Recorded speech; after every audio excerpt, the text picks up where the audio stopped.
नमस्ते आचार्य। सहनाववतु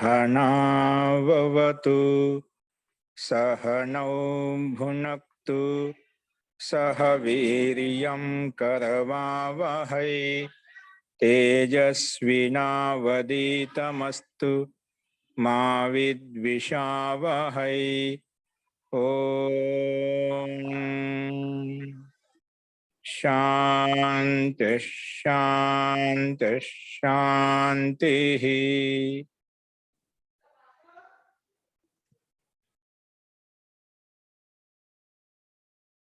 सर्वेभ्यो नमः। अंदरिकी नमस्कारम अंडी। మనము చతుర్థ పాదంలో లహ ప్రకరణం మొదలు పెట్టుకున్నాము.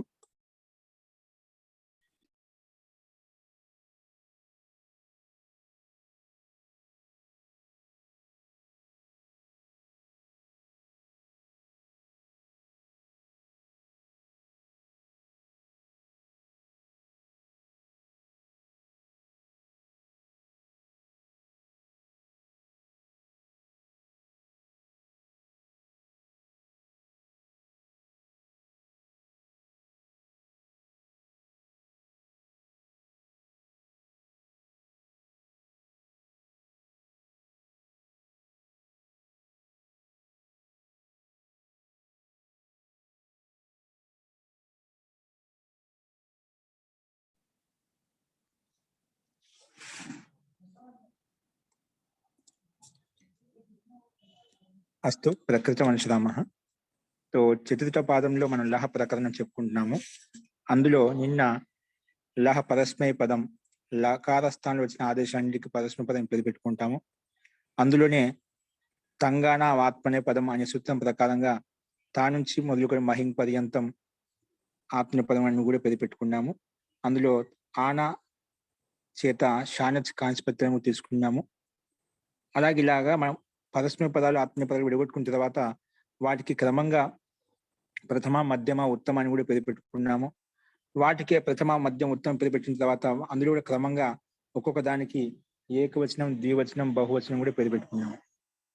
ఈ ఏకవచనం ద్వివచనం బహువచనం తింగులకే కాకుండా సుప్పులకు కూడా వస్తుంది అని చెప్పి సుపహ త్రీని త్రిని ఏకశః క్రమేణ ఏకవచన ద్వివచన బహువచన సంజకాని భవంతి అని చెప్పి సుప్పులు కూడా 21 ప్రత్యయాలు కూడా క్రమంగా ఏకవచన ద్వివచన బహువచన సంజ వస్తుంది అని చెప్పుకున్నాము. కాదు అదే కాకుండా ఏకవచన ద్వివచన సంజ వస్తుంది కానీ విభక్తి సంజ ఎలా వస్తుంది అంటే దానికి కూడా నేను చెప్పుకున్నాం. విభక్తిశ్చ అనే సూత్రం ప్రకారంగా విభక్తి సంజ వస్తుంది. విభక్తిశ్చ సూత్రం ప్రకారంగా విభక్తి సంజ వస్తుందని చెప్పి నిన్న మనము చూసామండి. చూడండి, విభక్తిశ్చ మీకు స్లైడ్ మీద కనిపిస్తుంది. విభక్తి ప్రథమ విభక్తి ఏకవచనము చ అవ్యయ పదము అనువృత్తి సుపహ తింగహ త్రిని త్రిని అవి అనువృత్తి వస్తున్నాయి. నేను చెప్పుకున్నాము సుపహ తింగశ్చ సుప్పులకు తింగులకు. సుప్పు అంటే 21 ప్రత్యయాలు మొత్తం సు ఔ జస్ అమ్ ఔట్ షస్ అవి తిప్తస్జి సిప్తస్త వీటిని తింగులు అంటాం. సో ఇవి సంక్షిప్తమైన ప్రత్యాహారం కింద తీసుకోవచ్చు. సుప్ అనగానే మొత్తం 21 ప్రత్యయాలు వస్తాయి. తింగ్ అనగానే మొత్తం 18 ప్రత్యయాలు వస్తాయన్నమాట. త్రీని త్రీని ఈ మూడిటికి క్రమంగా విభక్తి సంజ కానిచ భవంతి. ఏకవచనం ద్వివచనం బహువచనం పేరు పెట్టాం కదా, వాటి క్రమంగా మూడిటికి ప్రథమ విభక్తి మళ్ళీ మూడిటికి ద్వితీయ విభక్తి అని చెప్పి అలాగా తృతీయ చతుర్థి పంచమి షష్ఠి సప్తమి వరకు సంబోధన విభక్తి వరకు మనం ఈ సూత్రం ప్రకారం విభక్తి సంజ అని పేరు పెట్టుకుంటాము. చూడండి, ఇక్కడ మా సుప్పులకైతే ప్రథమ విభక్తి ద్వితీయ విభక్తి బాగానే ఉంటుంది, కానీ తింగులకు కూడా విభక్తి సంజ ఉందంటాడు. సుపహ తింగశ్చ అని చెప్తున్నారు. అంటే తింగులకు విభక్తి సంజ కూడా కొన్ని విశిష్టమైన ప్రయోజనాలు ఉన్నాయి. అవి మనం సందర్భాన్ని బట్టి చెప్పుకుందాము. తో మొత్తానికి సుప్పులకు తింగులకు రెండింటికి ఈ సూత్రం ప్రకారం విభక్తి సంజ వస్తుంది. ఓకేనా? తో అందుకే సూత్రాలు అదే విధంగా చెప్పుకున్నాం. ఇక్కడ ఉదాహరణ పడతాహ పురుషానుడు ఉదాహరణ ఇచ్చారు. ఒకటి తింగంతానికి, ఒకటి సుబంతానికి. తింగంతానికి ద్వివచనాలు ఇచ్చారు, సుబంతానికి పుల్లింగ ద్వివచన బహువచనం ద్వితీయ విభక్తి యొక్క బహువచన రూపం ఇచ్చారు అన్నమాట. ఇక్కడ ఒకసారి గమనించండి. ఉదాహరణ మే పట్ కే ఆగే జో తస్ ఆయా థా. ఇప్పుడు పట్ ధాతు చేత ద్వివచనం తిప్ తస్ జీ ప్రకారంగా తస్ ప్రత్యయం వస్తుంది. పట్టు ధాతు చేత తస్ ప్రత్యయం తీసుకొస్తాం. ఏ సూత్రం ప్రకారంగా తిప్ తస్ జీ షిప్ తస్ థా ప్రకారంగా ముందు లట్ వస్తుంది. లట్లకార స్థానంలో మొత్తం ప్రత్యయాలు వస్తాయి. ఇక్కడ చూడండి, మనకు తిబాది ఎలా చేస్తాం? తిబాది తిప్ ఆది ఉత్పత్తిని తిబాది అంటామండి. తిప్పు ప్లస్ ఆది, ఆ తిప్పులో ఉండే పకారానికి బకారం అవుతుంది కదా, తిబ్ అయిపోయింది. తిబ్బు ప్లస్ ఆది తిబాది అయిపోయింది. ఓకే, అస్తు. సో తిబాది ఉత్పత్తి అని అంటాం. సో ఇందులో మనకు పట్ ధాతు భూవాదయో ధాతవ ప్రకారం ధాతు సంజ్ఞ పెట్టాము. ధాతు అధికారంలోకి వెళ్ళి వర్తమాన లట్ ప్రకారం లట్ వచ్చింది. ఆ లట్ లెక్క స్థానంలో అనుబంధం లోపం చేసుకుని లా మిగిలింది. ఈ లా స్థానంలో ఇప్పుడు ఆదేశాలు వస్తాయన్నమాట. లా స్థానం తిప్ లస్ అధికారంలోకి వెళ్తే తిప్ జీ షిప్ ప్రకారం మొత్తం 18 ప్రత్యయాలు వస్తాయి లకార స్థానంలో. సో 18 ప్రత్యయాలు కానీ 18కి లకార స్థానంలో 18 ప్రత్యయాలు వచ్చాయి. వాటికి ఎన్నిటి ఏం చేయాలి అంటే వెంటనే లహ పరస్మయ పదం వచ్చింది చెప్పిన సూత్రం ప్రకారంగా ఆ లట్ లకారంలో లకార స్థానం వచ్చిన 18 ప్రత్యయాలకు వెంటనే ఈ సూత్రం వచ్చి మొత్తానికి పరస్మయ పదం పేరు పెట్టేసింది. పేరు పెడుతుంటే వెంటనే తంగాన ఆత్మీయ పదం వచ్చేసి లేదంటే తా నుంచి మొదలుకొని మహింగ పదంతో నేను ఆత్మీయ పదం పేరు పెడతా అని చెప్పింది. సో ఆ రకంగా 2 భాగాలు విడిపోయాయి. కానీ 2 భాగాలు విడగొట్టుకున్నాం. అందులో విడగొట్టుకున్న దానికి ఏంటి వైపు పరస్పదాలు ఆత్మీయ పదం విడగొట్టుకున్నాం. అందులో పరస్పదాల సమూహం 9 ఉన్నాయి, ఆత్మీయ 9 ఉన్నాయి. అవి ఏంటివి అన్నప్పుడు వాటికి క్రమంగా తింగ త్రిని ప్రథమ మధ్యమోత్తమ మహా ప్రకారంగా క్రమంగా 3 ప్రథమ మధ్యమ ఉత్తమాన్ని పేరు పెట్టుకుంటామని చెప్పి పేరు పెట్టేసి అలాగే ఆత్మీయ పదంలో పేరు పెట్టుకున్నాం. తర్వాత తాని ఏకవచన ద్వివచన బహువచన సంజకాని భవంతి అని చెప్పి ఆ 3 క్రమంగా ఒక్కొక్క దానికి ఏకవచనం ద్వివచనం బహువచనం పేరు పెట్టుకున్నాం. ఓకేనా? ఈ రకంగా మనకు ప్రథమ పురుషం ద్వివచనంలో తస్ వచ్చిందన్నమాట. ఆ రకంగా ఈ సూత్రాలు చెప్పిన విధి విధానం ప్రకారంగా మనకు పట్టు ధాతు పక్కన లకార స్థానంలో మొత్తం పరస్మయ ఆత్మపదం నుంచి మనకు పరస్మయ పదం నుంచి ద్వివచనంలో తస్ ప్రత్యయం వచ్చిందన్నమాట. పట్టు తస్. ఆ పట్టు తస్ దాగానే తస్ని తింగ్ సిత్ సార్వధాతుకం ప్రకారంగా సార్వధాతుక సంజ్ఞ ఉంది కాబట్టి వెంటనే కర్తరి షప్ ప్రకారంగా మధ్యలో షప్ వచ్చింది. ఆ షప్పుకు అనుబంధం లోపం చేస్తే ఆ మిగులుతుంది. పట్ ఆ తస్ కలిపితే పట తస్ అయిపోయింది. టా హలంతం కాబట్టి షప్క టాల కలిస్తే పట తస్ అయిపోయింది. ఆ సకాలంకి ఋతు విసర్గం చేసుకుంటే పటతహ అలాగ రూపం సిద్ధిస్తుంది. ఓకేనా? సో అది చెప్పాడు. పట్టుకే ఆగే తస్ ఆయా తథా పురుషుకే ఆగే షస్ ఆయా. ఆ ద్వివచనంలో తస్ ప్రత్యయం వచ్చిన లకారంలో, సుబంతాల్లో బహువచన ప్రత్యయం సు ఔ జస్ అమ్ అవుట్ షస్ ప్రత్యయం వచ్చింది. ద్వితీయ విభక్తి బహువచనంలో షస్ ప్రత్యయం వచ్చింది. ఎక్కడ? పురుష శబ్దానికి పక్కలో షస్ ప్రత్యయం తీసుకొచ్చాం. అక్కడేమో ధాతుకి పక్కన తస్ ప్రత్యయం వచ్చింది. ఇక్కడ పురుష అనే శబ్దానికి పక్కన షస్ ప్రత్యయం వచ్చిందన్నమాట. ఓకేనా? ఆ షస్ లో ఉండే సకారానికే ప్రథమయో పూర్వ సవర్ణ ప్రకారం దీర్ఘం ప్రాప్తం అవుతుంది. ప్రథయో పురుషలో ఉండే ఆకారము దానికి ప్రథమయో పూర్వ సవర్ణ దీర్ఘం ఏకాల్సింది. అంటే ముందు షస్క అనుబంధం లోపం చేస్తాం. షస్క అనుబంధం లోపం చేస్తే ఏమవుతుంది? షస్క అనుబంధం లోపం చేస్తే అస్మి వెళ్తుందండి. లషక్వ తదితే ప్రకారంగా దానికి ఇత్ సంజ్ఞ ఇప్పుడు పెట్టేసి దానికి అనుబంధం లోపం చేస్తే అస్ మిగిలినమాట. పురుష అస్.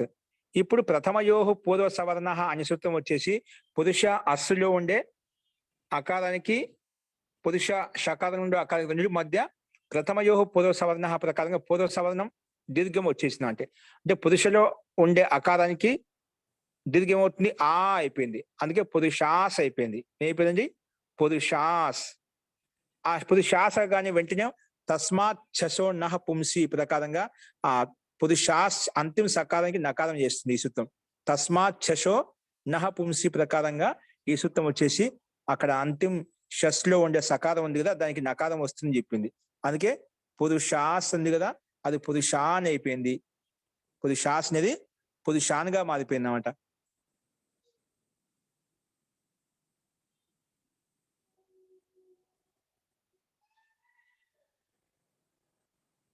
ఇక్కడ పురుషాన్ వచ్చింది అన్నమాట. కాబట్టి పురుషాన్ లేదా పటతస్ ఈ రకంగా 2 రూపాయలు మనకు తయారైంది.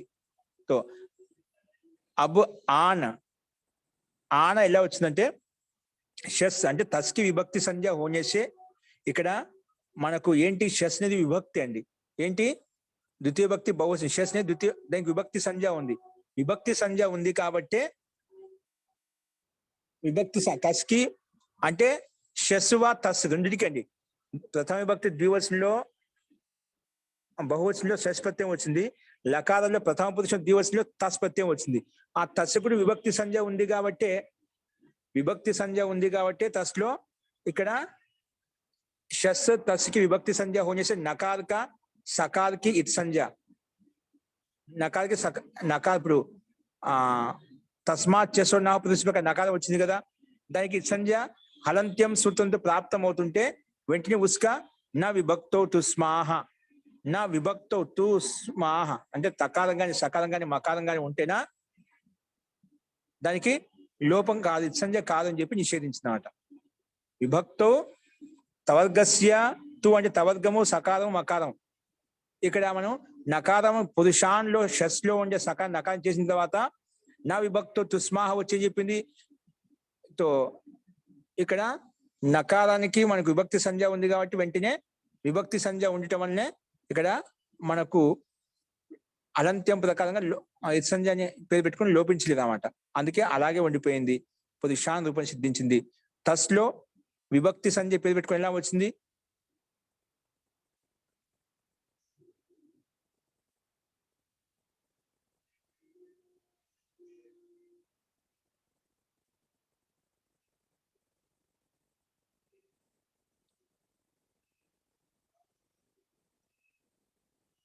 ఇక్కడ పడతస్లో విభక్తి సంజ్ఞ డైరెక్ట్ గా ప్రయోజనం ఇక్కడ చూపించలేదు. ఎందుకంటే కేవలం పురుషాస్లో ద్వితీయ విభక్తి ఉంది కాబట్టి అక్కడైతే మనకు ప్రయోజనం కనిపిస్తుంది. దీనికి కూడా తర్వాత వస్తాయి. అంటే విభక్తికి అంతిమంలో ఉండే అంటే ఎవరైనా చెప్పొచ్చు, ఇప్పుడు పటతస్లో సకాలం ఉంది కదా, పటతస్లో సకాలం ఉంది కదా, దానికి హలంత్యంతో ఎందుకు లోపం చేయలేదండి? అనుమతిలోపం చేసుకోవచ్చు కదా హలంత్యం ప్రకారంగా. అప్పుడు ఈ సూత్రం వస్తుంది. తస్మా ఇప్పుడు విభక్తి సంజ్ఞ ఉంది కాబట్టి విభక్తి అని ఎవరికైతే పేరు పెట్టామో అందులో తవర్గంలో ఉండే 5 అక్షరాల నుంచి ఏదో ఒక అక్షరం కానీ సకారం కానీ మకారం కానీ ఉంటే అంతిమంలో వాటికి ఇత్ సంజ్ఞ కాదని చెప్పి నిషేధి. అందుకే పటతస్లో తస్ ప్రత్యయానికి సకారం ఇత్ సంజ్ఞ ప్రాప్తం అవుతుంటే ఈ సూత్రం ప్రకారం మనకు విభక్తిష్ట సూత్రం ప్రకారం విభక్తి సంజ్ఞ ఉంది కాబట్టి నా విభక్తో తుస్మాహ వచ్చేసి అక్కడ సకారానికి లోపం కాకుండా నిలబెట్టేసింది. ఇది ప్రయోజనం ఇక్కడ. ఓకేనా? పురుషాన్లో మాత్రం విభక్తి సంజ్ఞ ఉంది కాబట్టి అక్కడ నకారానికి హలంత్యం, ఇక్కడ కూడా నకార హలంత్యంతో లోపం అవుతుంటే ఇక్కడ కూడా అదే ప్రయోజనము, నా విభక్తో తుస్మాహ వచ్చేసి నిషేధించింది. పురుషాన్లో ఉండే నకారానికి అదే పటతస్లో ఉండే సకానికి ఇత్ సంజ్ఞని పేరు పెట్టుకుని తస్లోప అదర్శన లోప ప్రకారం లోపం చేయబోతుంటే ఈ సూత్రం వచ్చేసి విభక్తి సంజ్ఞ ఉంది కాబట్టి నా విభక్తో తుస్మాహ అనే సూత్రం వచ్చేసి నిలబెట్టేసింది. ఇది విభక్తి సంజ్ఞ అని పేరు పెట్టడం వలన కలిగేటువంటి ముఖ్య ప్రయోజనం, ముఖ్య ప్రయోజనంగా ఇక్కడ చెప్పుకున్నామండి.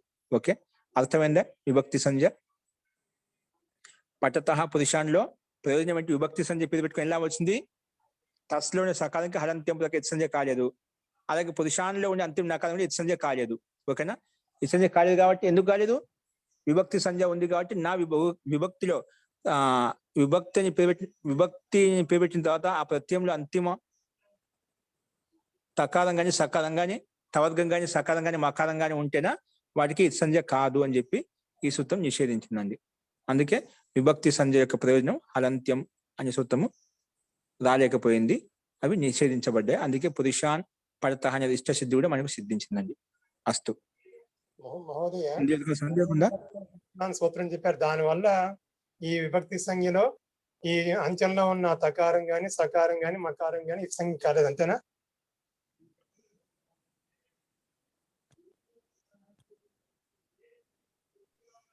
జీ అవునండి, అంతే అండి. అంతిమ సక హలంత్యం ప్రకారంగా బై హలంత్యం అంత్యస్య హలం ఇత్ సంజ్ఞకో భవతి, ఇత్ సంజ్ఞ పేరు తస్య లోప హదస్య లోపం అయిపోతుంది. అవునండి. కానీ ఈ సూత్రం వచ్చి విభక్తి సంజ్ఞ ఉంది కాబట్టి నా విభక్తో తుస్మాహ ప్రత్యయానికి అంతిమంలో ఉన్నటువంటి విభక్తికి అంతిమంలో ఉన్నటువంటి సకారం కానీ తవర్గంలోంచి ఏదో ఒక అక్షరం కానీ సకారం కానీ మకారం కానీ ఉంటేవి ఇత్ సంజ్ఞ ప్రాప్తమైనప్పుడు కూడా ఈ సూత్రం ప్రకారం కాదు, ఈ సూత్రం నిషేధించింది. ప్రాప్తం అవుతుంది, ఇది ఈ సూత్రం లేకపోతే ఖచ్చితంగా ఇత్ సంజ్ఞ పెట్టి లోపం చేయాల్సి వచ్చేది మనకు. ఈ సూత్రము నిషేధించింది కాబట్టి కాలేక, విభక్తి సంజ్ఞ పేరు పెట్టింది కాబట్టి కాలేదు, అది ముఖ్య ప్రయోజనం. అస్తు. నెక్స్ట్, ఇప్పుడు ప్రథమ పురుషం తెలుసు అది చెప్తున్నాడు. అంటే మనకు పరస్మయ పదాలుగా ఆత్మీయ విభాగం చేసుకున్నాం, కానీ మనకు ఏ ప్రత్యయం కావాలి, ఏ పురుషం కావాలి, ఏ విభక్తిగా ఎలా తెలుస్తుంది? టిప్ తస్దిలోంచి టిప్ నుంచి మొదలుకొని ఏవైతే ఉన్నాయో మొత్తం మహింగ్ వరకు మొత్తం 18 ప్రత్యయాలు ఉన్నాయి. వాడు 9కి పరస్మ పదాలు, 9కి ఆత్మీయ పదం పెట్టుకున్న బాగానే ఉంది. ఆ పెట్టుకున్న తర్వాత అందులో 9 ఉన్నాయి కదా, ఒకటి ప్రథమ పురుషం, మధ్యమ పురుషం, ఉత్తమ పురుషం పేరు పెట్టావు, బాగానే ఉంది. ఏకవచనం, ద్వివచనం, బహువచనం పేరు పెట్టినావు. కానీ వాటిలో ప్రథమ తెచ్చుకోవాలా, మధ్యమ తెచ్చుకోవాలా, ఉత్తమ పురుషం తెచ్చుకోవాలి, ఏం తెచ్చుకోవాలి, ఎలా తెలుస్తుంది మనకు అంటే దానికి సమానం చెప్తున్నారు. చూడండి, యుష్మద్ ద్విపపదే సమానాధికరణే స్థానిన్యపి మధ్యమ. మధ్యమ పురుషం ఎలా వస్తుంది? శేష ప్రథమ. ముందు ఈ సూత్రాలు చెప్తాయండి, ఎక్కడ మధ్యమ పురుషం వస్తుంది, ఎక్కడ ఉత్తమ పురుషం చెప్పిన మిగిలిన ఏదైతే ఉందో శేష ప్రథమ. అక్కడ మధ్యమ పురుషం రాలేదు, ఉత్తమ పురుషం రాకుండా ఇంకా అక్కడ సామాన్యంగా ప్రథమ పురుషం అవుతుంది. అన్ని చోట్ల సామాన్యంగా ప్రథమ పురుషం వస్తుంది తీసుకోవాలి. ఎక్కడైతే విశేషంగా మధ్యమ పురుషం అవుతుంది, ఎక్కడైతే విశేషంగా ఉత్తమ పురుషం వస్తుంది చెప్పలేదు. సో చెప్పనంత వరకు ఈ సూత్రంలో చెప్పిన కండిషన్ కనిపించినంత వరకు సామాన్యంగా శేష ప్రథమ ప్రకారం అన్నిటికీ ప్రథమ పురుషం చెప్పుకుంటూ పోతాం. ఓకే, సామాన్యంగా ప్రథమ పురుషంలో ఉండే ప్రత్యయాలు తెచ్చుకుంటాం అనమాట. వస్తు ముందు మధ్యమ పురుషం ఎలా వస్తుంది మనకంటే దానికి కొన్ని లక్షణాలు చెప్తున్నారు ఇక్కడ. యుష్మద్యుపపదే సమానాధికరణే స్థానిన్యపి మధ్యమ. యుష్మది చూడండి పద విభాగం. యుష్మది సప్తమి విభక్తి ఏకవచనము, ఉపపదే సప్తమి విభక్తి ఏకవచనము, సమానాధికరణే సప్తమి విభక్తి ఏకవచనం. ఏంటి? సప్తమి విభక్తి ఏకవచనం అండి. స్థానిని ఇది సప్తమి విభక్తి ఏకవచనం. మధ్యం అపి అవ్యయపదం. మధ్యమ ఇది ప్రథమ విభక్తి ఏకవచనం. చూడండి ఎలా విడగొట్టుకుని యుష్మది ప్లస్ ఉపపది రెండింటి మధ్య ఈకో ఎనర్జీ ప్రకారం సంధి చేసాం కాబట్టి సంధి అయిపోయినా ఈ స్థానం యుష్మదిలో ఉండి ఈ స్థానం యా వచ్చినది యుష్మద్యు అయిపోయినామండి. యుష్మద్యుపపదే మన సమానాధికరణే ప్లస్ సమానాధికరణి భిన్నంగా ఉంది. మళ్ళీ స్థానిన్యపిలో స్థానిని ప్లస్ అపి, స్థానిని ప్లస్ అపి. ఇక్కడ స్థానిలో ఉండే ఈకి అపిలో ఉండే ఆకి రెండింటి మధ్య సంధి చేస్తాం. సంధి చేసాం కాబట్టి ఇక్కడ స్థానిన్యపి అయిపోయింది, స్థానిన్యపి అయిపోయింది. ఓకేనా? సో ఈ రకంగా మనం పద విభాగం చేసుకున్నాము. యుష్మది సప్తమి భక్తి ఏకవచనము, ఉపపదే సప్తమి భక్తి ఏకవచనము, సమానాధికరణే ఇది సప్తమి భక్తి ఏకవచనము, స్థానిని ప్రథమ సప్తమి భక్తి ఏకవచనం, ఇది కూడా అపి అవ్యయపదము, మధ్యమ ప్రథమ విభక్తి ఏకవచనం. ఇప్పుడు ఒక్కొక్క పదానికి అర్థమే చూడు. స్థాని అంటే స్థానిని శబ్దం ఉందా, దాని యొక్క స్థానిని అంటే ఉంటే కొంచెం దాన్ని స్పష్టంగా విగ్రహవాక్యం ద్వారా చెప్తున్నారు. స్థానం ప్రసక్తం అస్య అస్తి ఇతి స్థాని. స్థానం అంటే ప్రసక్తం అస్తి, స్థానం ప్రసక్తం అస్య అస్తి ఇది స్థాని. స్థానాన్ని ప్రసక్తమైంది ఏ దానికైతే దాన్ని స్థాని అంటాం. ఏ దానికైతే స్థానం ప్రసక్తమైందో దాన్ని స్థాని అంటామట. చూడండి అది మీకు ఉదాహరణ స్పష్టం. స్థానం ప్రసక్తం అస్య అస్తి ఇది స్థాని. ఇప్పుడు సూత్రాలను చూడండి. యుష్మది శబ్ద ఉపపదే అంటే యుష్మది శబ్దం ఉంది కదా, యుష్మది యొక్క శబ్ద రూపం ఎలా వస్తుంది? త్వం యువాం యూయం, త్వాం యువాం యుష్మాన్, త్వయా యువాభ్యాం యుష్మాభిః, తుభ్యం యువాభ్యం యుష్మభ్యం, త్వత్ యువాభ్యాం యుష్మభ్యం, తవ యువయోః యుష్మాకం, త్వయి యువయోః యుష్మాసు. ఓకేనా? ఇలాగా యుష్మత్ శబ్దంలో ఈ విభక్తి 7 విభక్తులు చెప్పుకున్నాం కదా మనం, 7 శబ్దాలు చెప్పుకున్నాం. ఇందులో యుష్మది ఉపపదే అంటే యుష్మత్ శబ్దంలో ఉండే శబ్దాలు ఉపపదంలో ఉన్నాయనుకోండి, యుష్మద్ నుంచి వచ్చే శబ్ద రూపాలు ఏవైతే అందులో ఏదో ఒక పదము, ఏదో ఒక విభక్తి, ఏదో ఒక వచనం, ఏదో ఒక విభక్తి అనేది మనకు ఉండే అనుకోండి, అది చెప్తుంది. యుష్మది శబ్ద ఉపపదే సమానాధికరణే సతి. అది ఉపపదంలో ఉన్నప్పుడు, ఉపపదం అంటే సమీపం ఉచ్చారితం పదం ఉపపదం. సమీపంగా ఉచ్చరించబడిన శబ్దాలు ఏవైతుందని ఉపపదం అంటాం. అంటే ఏ దానికైతే సమీపంగా అంటే దగ్గరగా ఉచ్చరించామో, ఏ శబ్దాలు అయితే వచ్చే వాటిని ఉపపదం అంటాం. ఓకేనా? ఇక్కడ మనకు యుష్మద్ అనేలో ఉండేటువంటి శబ్ద రూపాలు ఏవైతున్నాయి అవి సమీపంగా ఉచ్చరించబడ్డాయంట. ఏ దానికి? సమానాధికరణే సతి అంటే సమాన అభిధేయే. సమాన అభిధేయ తుల్య కారకే సతి. సమాన కారకే ఉన్నప్పుడు అంటే స్థానిని స్థానంలో, స్థానిని అంటే స్థానం అస్య అస్థితి స్థాని. స్థానం ఏదానికైతే దాన్ని స్థానిని అంటాం అనమాట. స్థానం అస్య అస్థితి స్థానిని. స్థానం ఏదానికైతే నిశ్చయించబడి దాన్ని స్థాని అంటాం. అది చెప్తున్నప్పుడు స్థానిని అప్రయుజ్యమానే అంటే స్థానం నిశ్చయించినప్పటికీ నిశ్చయించకపోయినప్పటికీ కూడా ఉండమాట. స్థానిని అప్రయుజ్యమానే అపి ప్రయుజ్యమానే అపి మధ్యమ పురుషో భవతి. ఏమొస్తుందంట?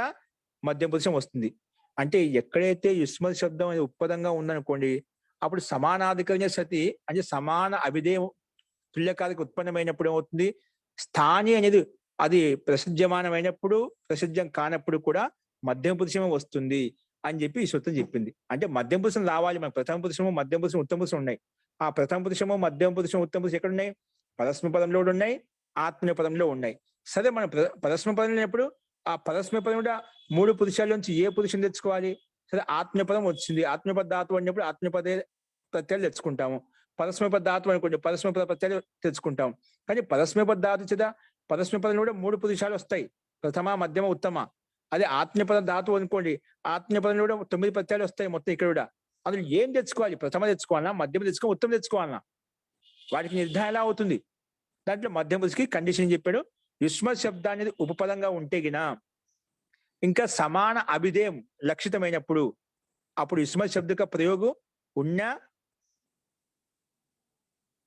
ప్రయోగం నా హో యా హో అంటే యుష్మ శబ్దం యొక్క ప్రయోగం ఉన్నా లేదా లేకున్నా కూడా మధ్యం పురుషం వస్తుంది అని చెప్పి ఈ సూత్రం చెప్పిందండి. ఓకేనా? సో యుష్మ శబ్దం అనేది ఒకవేళ ఉపపదంలో ఉంటే సమానాధికరణీయ సతి అంటే సమానమైన అభిధేయము అంటే తుల్యకారకం ఉన్నప్పుడు స్థానిని అప్రయుజ్యమానే అంటే స్థానం ఉన్నా లేకున్నప్పుడు కూడా అది మధ్యం పురుషో భవతి అని చెప్పి ఈ సూత్రం చెప్పింది. చూడండి ఉదాహరణతో స్పష్టమవుతుంది. త్వం పచసి, త్వం ఏంటి పచసి, ఇక్కడేంటి త్వం యుష్మ శబ్దమేనా, యుష్మ శబ్దానికి ప్రథమ విభక్తి ఏకవచనం, త్వం ఉపపదంగా ఉంది, ఎవరికి పచధాతుకు ముందు వచ్చిందన్నమాట, వచ్చిందా? అందుకే త్వం అనేది ఉపపదం అన్నమాట, ఏది పద్ధతికి ముందు వచ్చిందన్నమాట. అందుకే త్వం వచ్చింది కాబట్టి ఇక్కడ మనకు పచసి పచధాతు చేత మనం మధ్యం పురుషులో షిప్ తెచ్చుకున్నామండి. అందుకే త్వం పచసి అని చెప్పాం. ఎందుకు మధ్యలో ఖచ్చితంగా పచసి అంటున్నామని ఖచ్చితంగా ముందు యుష్మ శబ్దం ఉంటుందండి. మనకు సిప్త స్థాలో ఏ ప్రత్యయం వచ్చినా ఖచ్చితంగా అక్కడ ఏముంటుంది, ఖచ్చితంగా కర్త త్వం శబ్దమే ఉంటుంది. అందుకే త్వం పచసి, త్వం అనే యుష్మ శబ్దం ముందు ఉంది అనమాట. అలాగే యువాం పచత, ఇక ద్వివచనం అంటే యుష్మదిలో ఉండే ద్వివచన రూపం అంటే ప్రథమ విభక్తి యొక్క ద్వివచనం ఇక్కడ ముందు ఉంది యువాం అనేది. అలాగే యూయం అనేది ఉత్తమ పురుషం మధ్య పురుషం యొక్క బహువచనం ఉందన్న, అది కూడా ఇక్కడ ఇవ్వబడింది అన్నమాట. త్వం పచసి యువాం పచత యూయం పచత అంటే యుష్మ శబ్దంలో త్వము యువాము యూయం ఈ రెండు కూడా ఉపపదం అంటే పచధాతుకు ముందు ఇవ్వబడ్డాయి. అంటే యుష్మ శబ్దం ముందుంది కదా, అటువంటి సందర్భంలో ఖచ్చితంగా ఏమొస్తుంది, అక్కడ మధ్యమ పురుషో భవతి, ఖచ్చితంగా మధ్యం పురుషం వస్తుంది. అందుకే మధ్యం పురుషులు షిప్ తస్థా తెచ్చుకున్నట. అందుకే పచసి పచత పచత క్రమంగా ఏకవచనం ద్వివచనం బహువచనం ప్రత్యయాలు తెచ్చుకున్నామట. ఇవేంటి ప్రయుజ్యమానంలో ఈ అంటే అవి కనిపించాయన్నమాట. యుష్మ శబ్దం త్వం శబ్దం స్పష్టంగా ఉంది, యువాం శబ్దం స్పష్టంగా ఉంది, యూయం శబ్దం స్పష్టంగా ఉంది, అది ప్రయోగించబడింది అన్నమాట. యుష్మ శబ్దం ప్రత్యక్షంగా ఉంది, అప్పుడు కూడా మనకు ఖచ్చితంగా మధ్యం పురుషం వస్తుంది. యుష్మ శబ్దం ఉందంటే ఖచ్చితంగా కళ్ళు మూసుకుని మనం మధ్యం పురుషంలో ప్రత్యయం తెచ్చుకోవాలి. ఒక లేదనుకోండి అప్పుడు కూడా దాని ఉదాహరణ అప్రయుజ్యమానే అయిపోయి, ఒకవేళ యుష్మ శబ్దం ప్రయోగించకపోయినప్పటికీ కూడా యుష్మ శబ్దం ఉంటే మంచిది, లేకపోయినా కూడా ఇబ్బంది లేదు. అప్రయుజ్యమానే అయిపోయి పచచి పచత పచత, ఒకవేళ యుష్మ శబ్దం లేకపోయినప్పుడు కూడా అర్థానుగుణంగా మనము మధ్యం పురుషం తెచ్చుకోవచ్చు. ఏదైతే అర్థాన్ని బట్టి ఎదుటి వాళ్ళకి చెప్పుకుంటాం అనుకోండి, అటువంటి సందర్భంలో మధ్యం పురుషం వస్తుంది. అందుకే యుష్మ శబ్దము అనేది ఉపపదంగా ప్రయోగించినప్పటికీ లేదా ఉపపదంగా ప్రయోగించకపోయినప్పటికీ కూడా అప్రయుజ్యమానే అపి మధ్యం పురుషో భవతి. అందుకే అప్రయుజ్యమాని అంటే పచసి పచత పచత, పచసికి ముందుకు త్వము గాని యువాం గాని యూయం గాని ఏది లేదు, అంటే అవి అప్రయుజ్యమానమైనటువంటి. అందుకే ఇక్కడ ఉదాహరణ ఈ రకంగా ఇచ్చారండి. ఓకే, అర్థమైందండి? అర్థమైంది. ఉపపది అయితే సమాన అభిధేయ హోన్య అంటే అభిధానం కూడా సమానంగా ఉండాలన్నమాట, అర్థం ఒకే విధంగా ఉండదు. సమాన అభిధేయ హోనే పర్ యుష్మ శబ్ద కా ప్రయోగ నా హో,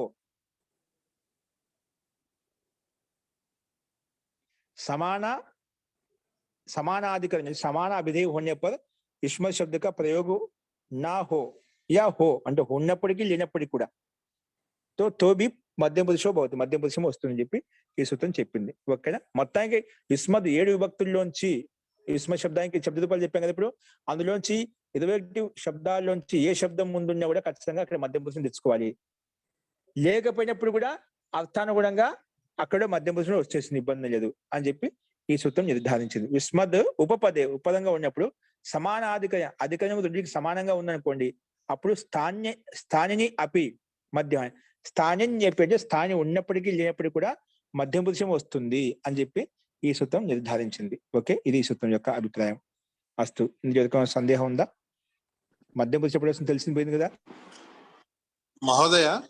ఆ. మహోదయ, జీ సమానాధికరణి అంటే ఏంటండి? సమాన అధికరణం ఎస్, సమానంగా ఉంది రెండింటికి అధికరణం ఎక్కడైతే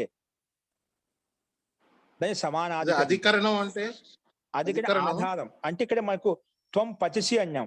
పచసి ఆధారం ఏంటి? నువ్వు వండుతున్నావు. నువ్వు అనే శబ్దం పచసి మీద ఆధారపడింది, పచసి అనే శబ్దం త్వం మీద ఆధారపడింది. వండుతున్నాడు, ఎవరు వండుతున్నాడు? త్వం, నీవు. నీవు ఏం చేస్తున్నావు? పచసి వండుతున్నావు.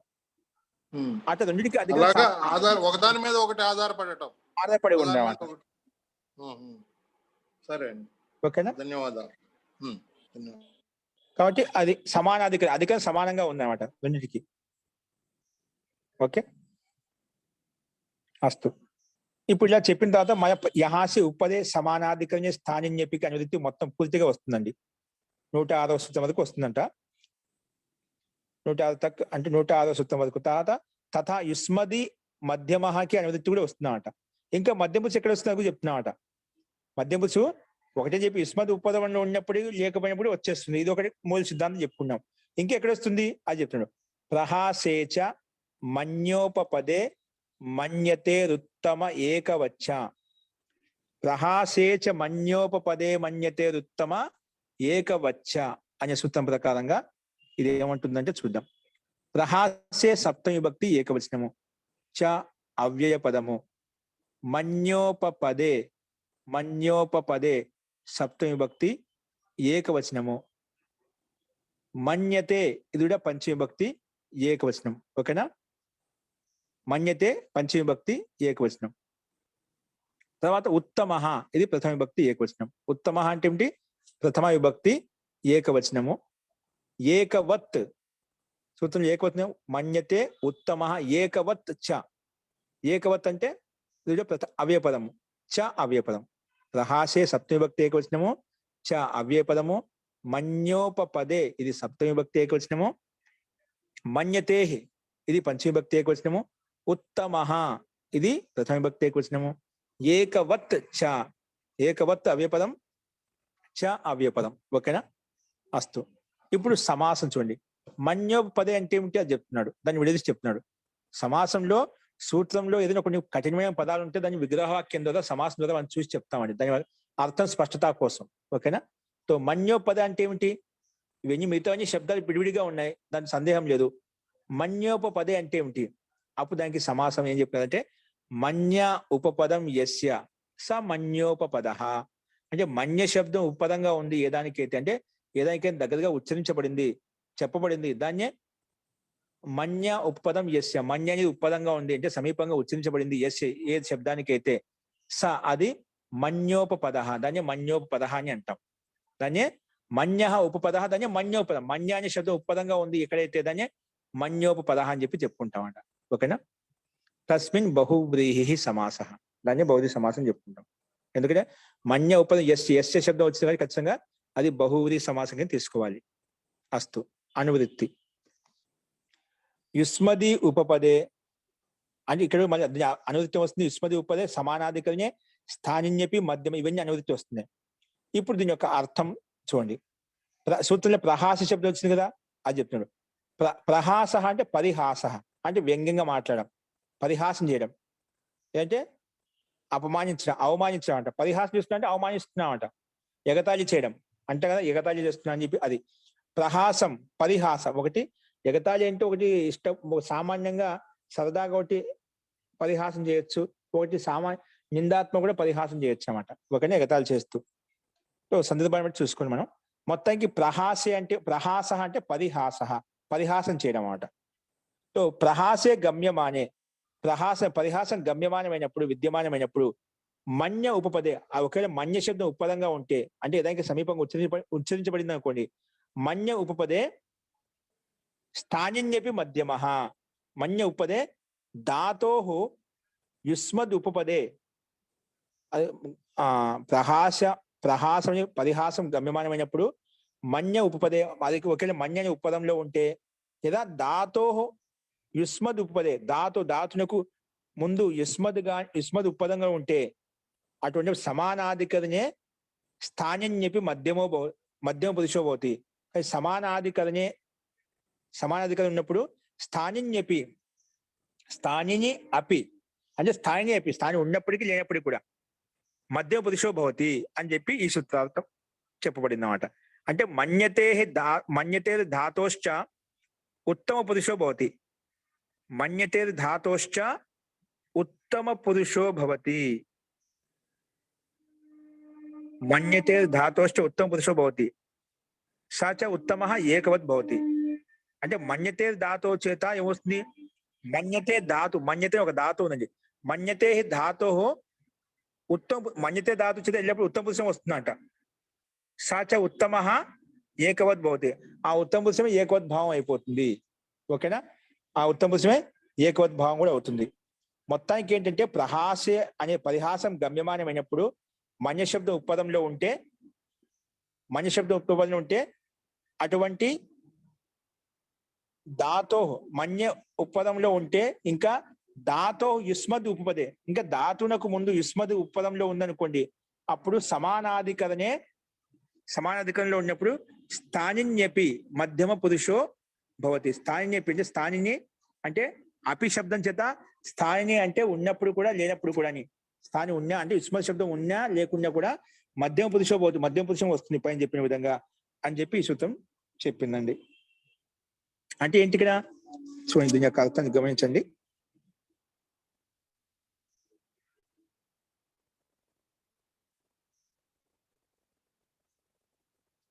చూడండి, ఇక్కడ మనకు స్లైడ్ మీద కనిపిస్తుంది చూడండి.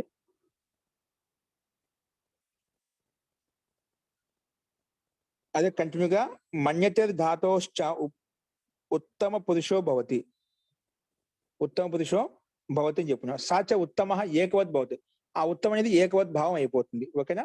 సచ ఉత్తమ ఆ ఉత్తమ ఏకవత్ భావో భవతి. అదేంటో మనం చూద్దాం. సో ఏకవత్ భావ ఉదాహరణ ఏంటి ఇచ్చది ఇక్కడ? ఏహి మన్యే ఓదనం భోక్షసే నహి భోక్షసే భుక్త సో అతిథిభి.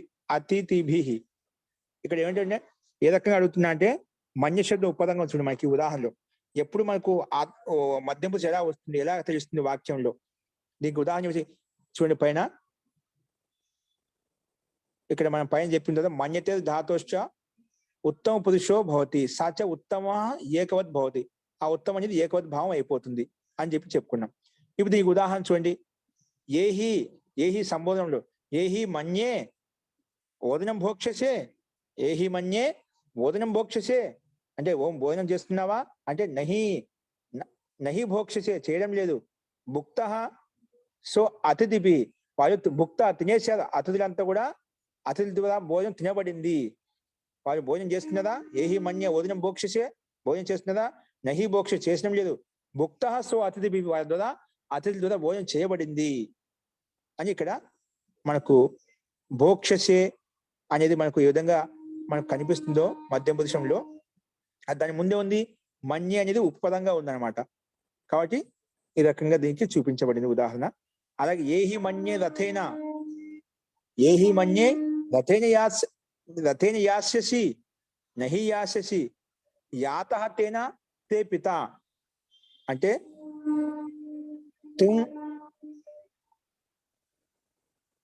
నువ్వు ఏమనుకుంటున్నావు?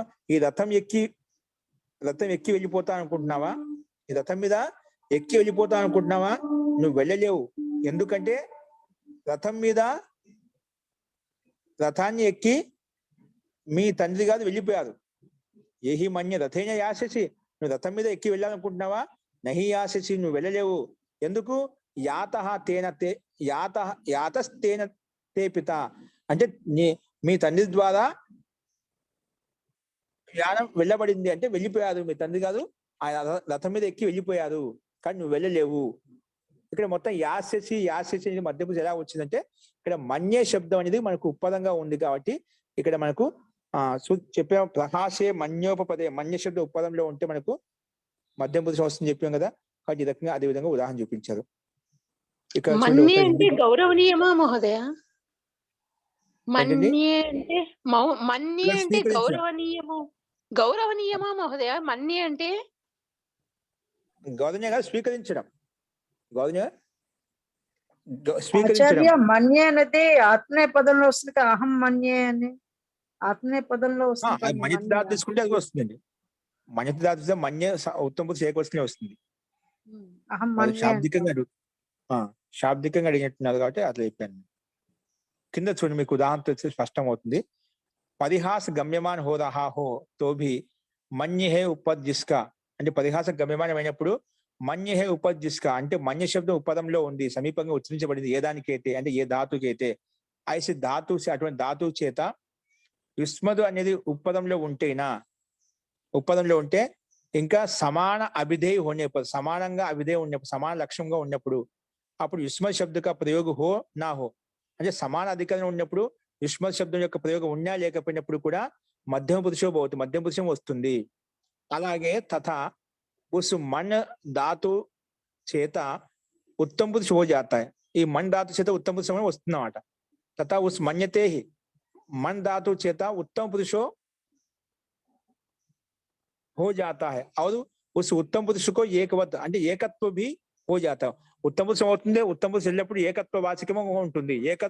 ఏకవత్ అంటే ఏకత్వ भी हो जाता है.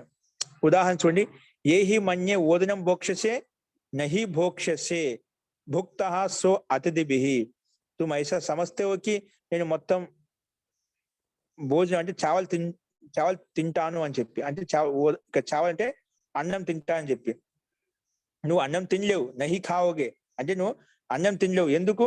తుమ్హారే అతిథి ఖాగయే అంటే మీ ఇంటికి వచ్చిన చుట్టాలు అతిథులు వచ్చిన వారు తినేశారు. నువ్వేం భోజనం చేయాలనుకుంటున్నావా? భోజనం చేయలేవు. ఎందుకు? ముందే అతిథులు వచ్చి తినేసి వెళ్ళిపోయారు అని దీని యొక్క అభిప్రాయం. ఈ రకంగా తీసుకోవాలి. నువ్వు రథాన్ని మీద వెళ్ళాలనుకుంటున్నావా? నువ్వు వెళ్ళలేవు, ముందే మీ తండ్రి గారు వెళ్ళిపోయారు. మనం ఒకసారి అంటుంటే లోక వ్యవహారం చూస్తాం కదా, నువ్వు అట్లా వెళ్ళాలనుకుంటున్నావా? నువ్వు వెళ్ళలేవమ్మా, ముందే వెళ్ళిపోయారు, అక్కడ ఆ పని ముందు చేసేసారు అంట కదా. అలాగా నువ్వు భోజనం చేయాలనుకుంటున్నావా? నహి భోక్షసే తో ఆ భోజనం అంతా అతిథులు తినేశారు. అలాగే ఈ సందర్భంలో కూడా మనం తీసుకోవాలి. పరిహాసం కదా, నువ్వు తిన్నావు అనుకుంటున్నా, పరిహాసం వ్యంగ్యంగానే మాట్లాడుతున్నావు కదా, ఇది పరిహాసం మనకు స్పష్టంగా అర్థమవుతుంది. వెళ్ళాలనుకుంటున్నావు, రథం ఎక్కి వెళ్ళాలనుకుంటున్నావా? నువ్వు వెళ్ళలేవు, ముందే మీ నాన్నగారు వెళ్ళిపోయారు. పరిహాసం చేస్తున్నావాట, వ్యంగ్యం చేస్తున్నావాట. ఓకేనా? ఈ అర్థాలు తీసుకున్నాయి రెండు అర్థాలు మనకు. తో ఇక్కడ ఏహి మన్యే ఇది అలాగే ఉదాహరణ ఇవ్వబడింది.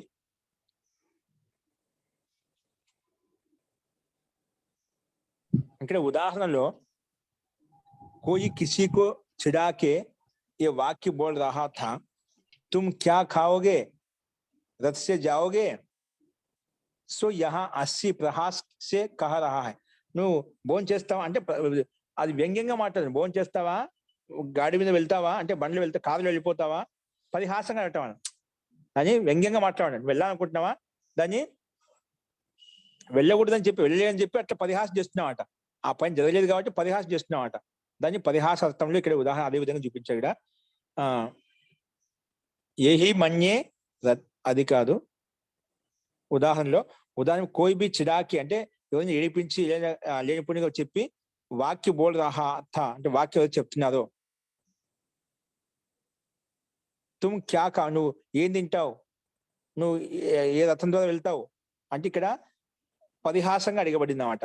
నిజంగా వాస్తవంగా అడగబడలేదు, పరిహాసంగా వ్యంగ్యంగా అడగబడింది అన్నమాట. యహా భోక్షసేమే ఉత్తమ పురుషు భోక్షే వస్తుంది. ఉత్తమ పురుషు ఏమొస్తుంది? భోక్షే వస్తుంది. మన్య దాతకు మన్య వచ్చింది. అలాగా తత మన్యమేమో ఉత్తమ పురుషు, మధ్య పురుషు మన్యసే వస్తుంది. ఉత్తమ పురుషులు మాత్రం భోక్షే వస్తుంది, మన్యధాతుకు మధ్యమ పురుషుల్లో మన్యసే వస్తుంది అన్నమాట. ఓకేనా? మన్యమే మధ్యమ పురుషులో మన్యసే వస్తుంది. तो मन्य से प्राप्त था. सो उत्तम के स्थान में मध्यम అంటే ఉత్తమ పురుష స్థానంలో మధ్యమ వచ్చింది. తత మధ్యమ పురుష స్థానంలో ఉత్తమ కవి విధానం కల్ దియా. तो ఉదాహరణ में భుజ్ ధాతు మన్య, భుజ్ ధాతుకు మన్య అని ఉపపదంగా ఉంటుంది. అతః మధ్యమ పురుషం వచ్చేసింది. అని ఈ సూత్రం యొక్క అభిప్రాయం అండి. అంటే ఇక్కడ మన్యేలో మధ్య పురుషము,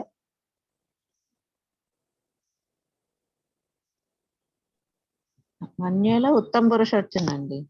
భోక్షస్యలో ఉత్తమ పురుషు తథా మన్యేలో మధ్య పురుషు ఏకవచనం మన్యసే. యా భోక్షస్య में उत्तम पुरुष तथा मन्ये में मध्यम पुरुष. ఇది భోక్షస్యలో ఉత్తమ పురుషు, భోక్షస్య में ఉత్తమ పురుషం వస్తుంది. మధ్యమ పురుషే కదండి. భోక్ష అనేది ఉత్తమ పురుషు తథా మన్యే మధ్య పురుషం వస్తుంది. మన్యే దానికి మధ్య పురుషం వస్తుంది, మన్యసే వస్తుంది. ఓకేనా? సో ఈ రకంగా మన్యసే వస్తుంది. సో ప్రాప్తం అవుతుంటే సో ఉత్తమకే స్థానమే మధ్యమ. అందుకే ఉత్తమ పురుష స్థానం వస్తుంది ఎప్పుడు కూడా. ఉత్తమ పురుష ఎక్కడ దాని స్థానం మధ్యం పురుషం వస్తుంది. తర్వాత మధ్యంకే స్థానమే ఒక్కోసారి మధ్యం పురుష స్థానంలో ఉత్తమక విధానం కలిది. ఒకసారి మధ్యం పురుష స్థానంలో ఉత్తమ పురుషము, ఒకసారి ఉత్తమ పురుష స్థానంలో మధ్యం పురుషం కూడా వస్తుంది. సో అది ఇక్కడ చెప్పబడింది అన్నమాట. సో అందుకే మధ్యమ స్థానంలో ఉత్తమక उत्तम विधान कर दिया है. उदाहरण में भुज धातु మన్య ఉప్పద వాలి హే అతః మధ్యం పురుషు హో గయా. అందుకే భుజ్ ధాతు అనేది ఇక్కడ ముందు అన్ని చోట్ల మన్య అని ఉపదంగా ఉంది. మనం చెప్పిన పై ఉదాహరణలో ఏహి మన్యే రథేనా, ఏహి మన్యే రథేనా, ఇక్కడ మనకు మన్య అనేది ఉపదంగా ఉంది.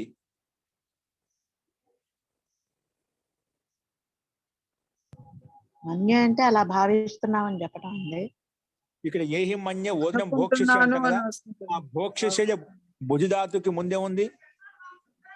భుజ్ ధాతుకు ముందు మనకు ఏముంది?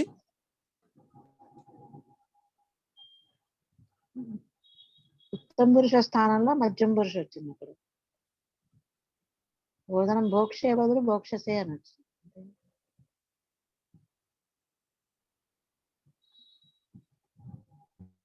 మన్య శబ్దం ఉపదంగా ఉంటే ఖచ్చితంగా భోక్షసే వస్తుందండి. మనకి ఎదే సూత్రాలు చెప్తుంది. ఎక్కడైతే ఉపదం అనేది మధ్యం మన్య శబ్దం ఉపదంగా ఉంటే ఖచ్చితంగా అక్కడ భుజ్ ధాతువు చేత మనం మధ్యం పురుషం తెచ్చుకుంటాము. భుజ్ ధాతు చేత వస్తుంది, మధ్యమ పురుషం వస్తుంది అని చెప్పి సూత్రం చెప్పిందన్నమాట. ఓకేనా? చూడండి ఇక్కడ అందుకే ఏహి మన్య ఓదనం భోక్షసే, భోక్ష ఎందుకు వచ్చిందంటే మన్య అనే శబ్దం ఉంది అంటే ఉంది కాబట్టి ఖచ్చితంగా ఇక్కడ మనకు మధ్య పురుషులు తెచ్చుకున్నాం ప్రత్యయం. నహి భోక్షసే, ఇక్కడ భోక్షశలో కూడా నహి అనేది ఇక్కడ ఉంది. భుక్త ముఖ్యంగా భోక్షశలో చూసుకోవాలి మనం. భుక్త తినేశారు, సో అతిథి అతిథుల ద్వారా తినబడింది, భోజనం తినబడింది. ఇక్కడ ఏహి మన్య రథేన యాస్యసి, ఇక్కడ యాదాతుకి యాస్యసి, యాదాతుకి ముందే ఉంది మన్య అనే ఉపదంగా ఉందన్నమాట. కాబట్టి ఉపదంగా ఉంది కాబట్టి ఇక్కడ వ్యంగ్యార్థంలో ఉంది కాబట్టి ఇక్కడ పరస్మై పద మధ్య పురుషంలోనే ప్రత్యయం తెచ్చుకున్నాము. ఏహి మన్యే రథేన యాస్యసి నహి యాస్యసి, నువ్వు వెళ్తావు అనుకున్నావా రథం మీద, నహి యాస్యసి వెళ్ళలేవు, యాత వెళ్ళిపోయాడు ఎవరు, తేన దాని ద్వారా, తే పిత మీ తండ్రి గారు వెళ్ళిపోయారు. తేన అంటే వసు, రథేన తేన రథేన, యాత యాత తే పిత మీ తండ్రి గారు వెళ్ళిపోయారు అని చెప్పి సిద్ధాంతి ఇక్కడ ఏంటి దీని యొక్క తాత్పర్యం ఈ రకంగా చెప్పుకున్నాం అండి. మూల సిద్ధాంతం ఈ రకంగా చెప్పుకున్నాం. అస్తు, ఇందులో ఒక సందేహం ఉందా? ఉపదంగా ఉండటం వల్ల మన్య శబ్దము ఇక్కడ మనకు ఉత్తమ పురుషంలో మధ్య పురుషులని మనం ప్రతిని తెచ్చుకున్నాం. అది మధ్య పురుషు ఎక్కడ వస్తుంది? పరిహాసార్థం ఉంటే ఖచ్చితంగా అక్కడ పరిహాసార్థం ఉన్నప్పుడు ఖచ్చితంగా ఏమొస్తుంది? అక్కడ మధ్య పురుషం వస్తుంది. ఓకేనా? అందుకే పరిహాస గమ్యమాన్ హో రహా హో, అప్పుడు మన్య పరిహాస గమ్యమాన్ ఉన్నప్పుడు మన్య శబ్దం ఉపదంలో ఉంటే గన అక్కడ అటువంటి ధాతువు చేత విస్మద్ ఉపద రహితే, విస్మద్ శబ్దం ఉపదంగా ఉన్నప్పుడు విస్మద్ శబ్దక ప్రయోగం ఉన్నా లేకున్నా కూడా అక్కడ ఆ ధాతువు చేత ఆ మన్ ధాతు చేత ఉత్తమ పురుషం వస్తుంది. ఉత్తమ పురుషం వస్తుంది. ఆ ఉత్తమ పురుషాన్ని కూడా ఏకవద్భావం కూడా అవుతుంది. ఉత్తమ పురుషానికి ఏకవద్భావం కూడా చేసుకుంటాం అన్నమాట. ఓకేనా? ఇక్కడ ఉత్తమ పురుషం వస్తుంది చెప్పడం కన్నా మధ్యమ పురుషం వస్తుందని చెప్పాలండి. विस्म शब्द का प्रयोग हो या ना हो तो भी मध्यम पुरुष हो जाता है. उस मन धातु से उत्तम पुरुष हो जाता है. मध्यम पुरुष ఉండాలి ఇక్కడ. मध्यम पुरुष हो जाता है और उस मध्यम पुरुष को ఏకవత్ भी हो जाता है. దానికి ఏకవత్ భావం కూడా చేసుకోవచ్చండి. ఓకేనా? ఇది ఇష్టం యొక్క అభిప్రాయం. అస్తు. నెక్స్ట్ చూడండి, అస్మద్ ఉత్తమ చెప్పి మధ్యపురుషం ఎప్పుడు వస్తుంది? పరిహాసర్థం గమ్యమానం అయినప్పుడు వస్తుంది. ఇంకా అంతకన్నా ముందు యుష్మ శబ్దము ఉపపదంలో ఉన్నప్పుడు లేదా లేకపోయినప్పుడు మనకు మధ్యపురుషం తెచ్చుకుంటా అని చెప్పాం. తర్వాత ఉత్తమ పురుషం ఎప్పుడు వస్తుంది అంటే చెప్తున్నాడు, అస్మద్యుత్తమ, అస్మది ఉత్తమ. అస్మది సప్తమి భక్తి ఏకవచనము, ఉత్తమ ప్రథమ విభక్తి ఏకవచనము. సో అస్మది సప్తమి ఏకవచనం, ఉత్తమ ప్రథమ విభక్తి ఏకవచనం. అనువృత్తి ఏంటి? ఉపపదే, సమానాధికరణే, స్థానిన్యపి, ఇవన్నీ అనువృత్తి వస్తున్నాడు. ఇవన్నీ అనువృత్తి పదాలను సూత్రంలో ఉండే పదాలను తీసుకుని సూత్రాలను చెప్పుకుందాం. చూడండి, అస్మద్ ఉపపదే. ఇప్పుడు మనం యుస్మద్ ఉపపదం చెప్పాం కదా, ఉస్మద్ శబ్దంలో ఉండే విభక్తి ఏవైతే ఉపపదంలో ఉన్నాయి ఏదానికైతే అని చెప్పి, అలాగా ఇక్కడ అస్మద్ ఉపపద అంటున్నాం. అస్మద్ అంటే అహం ఆవాం వయం, మాం ఆవాం అస్మాన్, మయా ఆవాభ్యం అస్మాభిః, మహ్యం ఆవాభ్యం అస్మభ్యం, మత్ ఆవయోః అస్మత్, మత్ ఆవయోః అస్మత్, మమ ఆవయోః అస్మాకం, మయి ఆవయోః అస్మాసు. ఈ రకంగా ఇక్కడ అస్మద్ శబ్దానికి శబ్ద రూపాలు ఏవైతే ఉన్నాయో ఇందులో ఏ వచ్చినా కూడా అవి ఇక్కడ తీసుకున్నాడు. అస్మద్ ఉపదే సమానాభిధేయే సతి, సమానం అవిధేయ ఉన్నప్పుడు ప్రయుజ్యమానే అప్రయుజ్యమానేపి ఉత్తమ పురుషో భవతి. అది ప్రయోగించినప్పటికీ లేదా ప్రయోగించకపోయినప్పుడు ఉత్తమ పురుషో భవతి, ఉత్తమ పురుషమే వస్తుంది అని చెప్పి సూత్రం చెప్పిందండి. ఓకేనా? అస్మద్ శబ్దాన్ని ఒకవేళ ఉపదం ఉంటే ఖచ్చితంగా ఉత్తమ పురుషం తెచ్చుకోవాలి. అది కూడా సమాన అభిధేయం ఉందనుకోండి, ప్రయుజ్యమానే అప్రయుజ్యమానే అపి, ప్రయుజ్యమానం అయినప్పటికీ ప్రయుజ్యమానం కాకపోయినప్పటికీ కూడా ఉత్తమ పురుషమే వస్తుంది. అందుకే ఇక్కడ ఉదాహరణ చెప్పారు, అహం పచామి. పచానికి ముందే ఉంది అహం యొక్క శబ్దం, అంటే ఉత్తమ పురుషం యొక్క రూపం ఉంది. అది ఇక్కడ అహం పచామి, ఆవాం పచావహ, వయం పచామహ.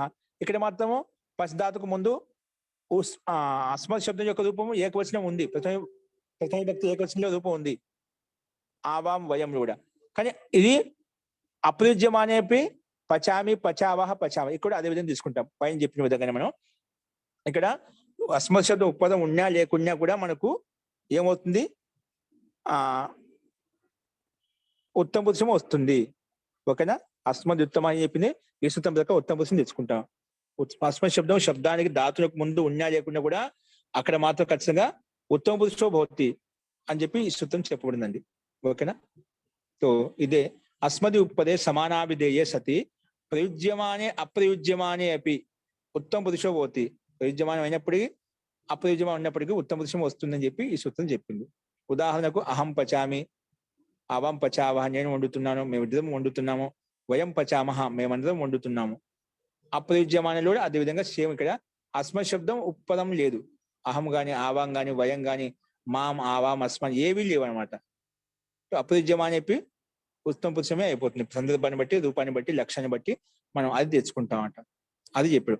अस्मद शब्द उपपद रहते समान विधेय हो तो अस्मद शब्द प्रयुक्त हो या ना हो तो भी उत्तम पुरुष को हो जाता है అని చెప్పి సిద్ధాంతి అదే విషయాన్ని ప్రస్తావించాడు. ఓకేనా?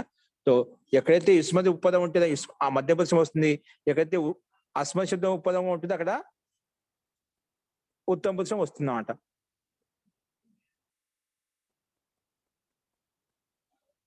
సో ఈ సూత్రం ప్రకారంగా మనకు స్పష్టం అవుతుంది. ఇలా చెప్పిన తర్వాత నెక్స్ట్ శేషే ప్రథమ. ఇప్పుడు ఉత్తమ పురుషం ఎప్పుడు వస్తుంది?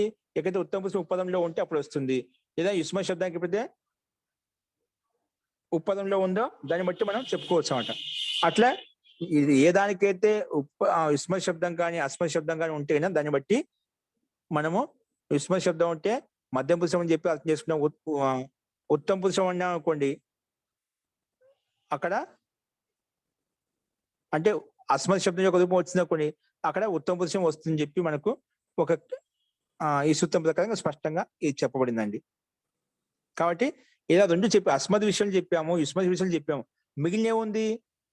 మధ్యం పురుషం రావాలంటే మధ్యం పురుషం ఉండాలి, ఉత్తమ పురుషం రావాలంటే ముందు ఉత్తమ పురుషం ఉండాలి. ఉన్నా లేకుండా కూడా మనకు ఉత్తమ పురుషం కానీ ఉత్తమ పురుషం, మధ్య పురుషం కానీ మధ్య పురుషం తెచ్చుకోవచ్చు అని చెప్పి ఎదుటి వాళ్ళతో మాట్లాడేటప్పుడు. కానీ ఇప్పుడు శేషే ప్రథమ. కానీ ప్రథమ ఎక్కడ వస్తుంది? బై ఎక్కడైతే అస్మద్ శబ్దము ఉత్తమ పురుషం అవుతుంది అని చెప్పలేదో,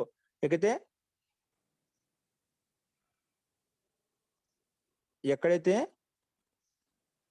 ఉత్తమ పురుషం అవుతుంది చెప్పలేదో, ఎక్కడైతే మధ్యం పురుషం అవుతుంది చెప్పలేదో అక్కడ ఈ రెండు ఎక్కడ చెప్పలేదు సామాన్యంగా ఈ సూత్రం శేషే ప్రథమ మిగిలిన దాంట్లో ఇది బై ఉత్తమ పురుషం ఎలా అవుతుంది చెప్పాము, మధ్యమ పురుషం ఎప్పుడు వస్తుంది చెప్పాము. ఇక్కడ ఈ రెండు లక్షణాలు లేవనుకోండి అప్పుడు శేషే ప్రథమ సామాన్యంగా అక్కడ ప్రథమ పురుషం వచ్చేస్తుంది. శేషే ప్రథమ ప్రకారంగా ప్రథమ పురుషం వస్తుంది. శేష అంటే అర్థమైందా అంటే యుష్మత్ శబ్దం చెప్పగా అలాగే అస్మత్ శబ్దం చెప్పగా మిగిలినవి అవన్నీ కూడా ఉత్తమ పురుషము అవుతాయి అన్నమాట. ఓకేనా, ఇక్కడ యుష్మ పదం ఉంటే మధ్యం పురుషము, అస్మత్ శబ్దం ఉత్తమ పురుషం వస్తుంది. ఈ రెండు లేవనుకోండి యుష్మది లేదు అస్మది లేదు అప్పుడు సామాన్యంగా అస్మద్ ఉత్తమ ప్రకారంగా ఉత్తమ పురుషమే వస్తుందండి ఇక్కడ. ఓకేనా, సో అదే విధంగా ఉదాహరణలు కూడా ఇచ్చారన్నమాట, అవి మనం చూసాం. అస్తు, ఇందులో సందేహం చెప్పండి. శేష ప్రథమకి ఒకసారి మనం సూత్రాలను చూద్దామండి.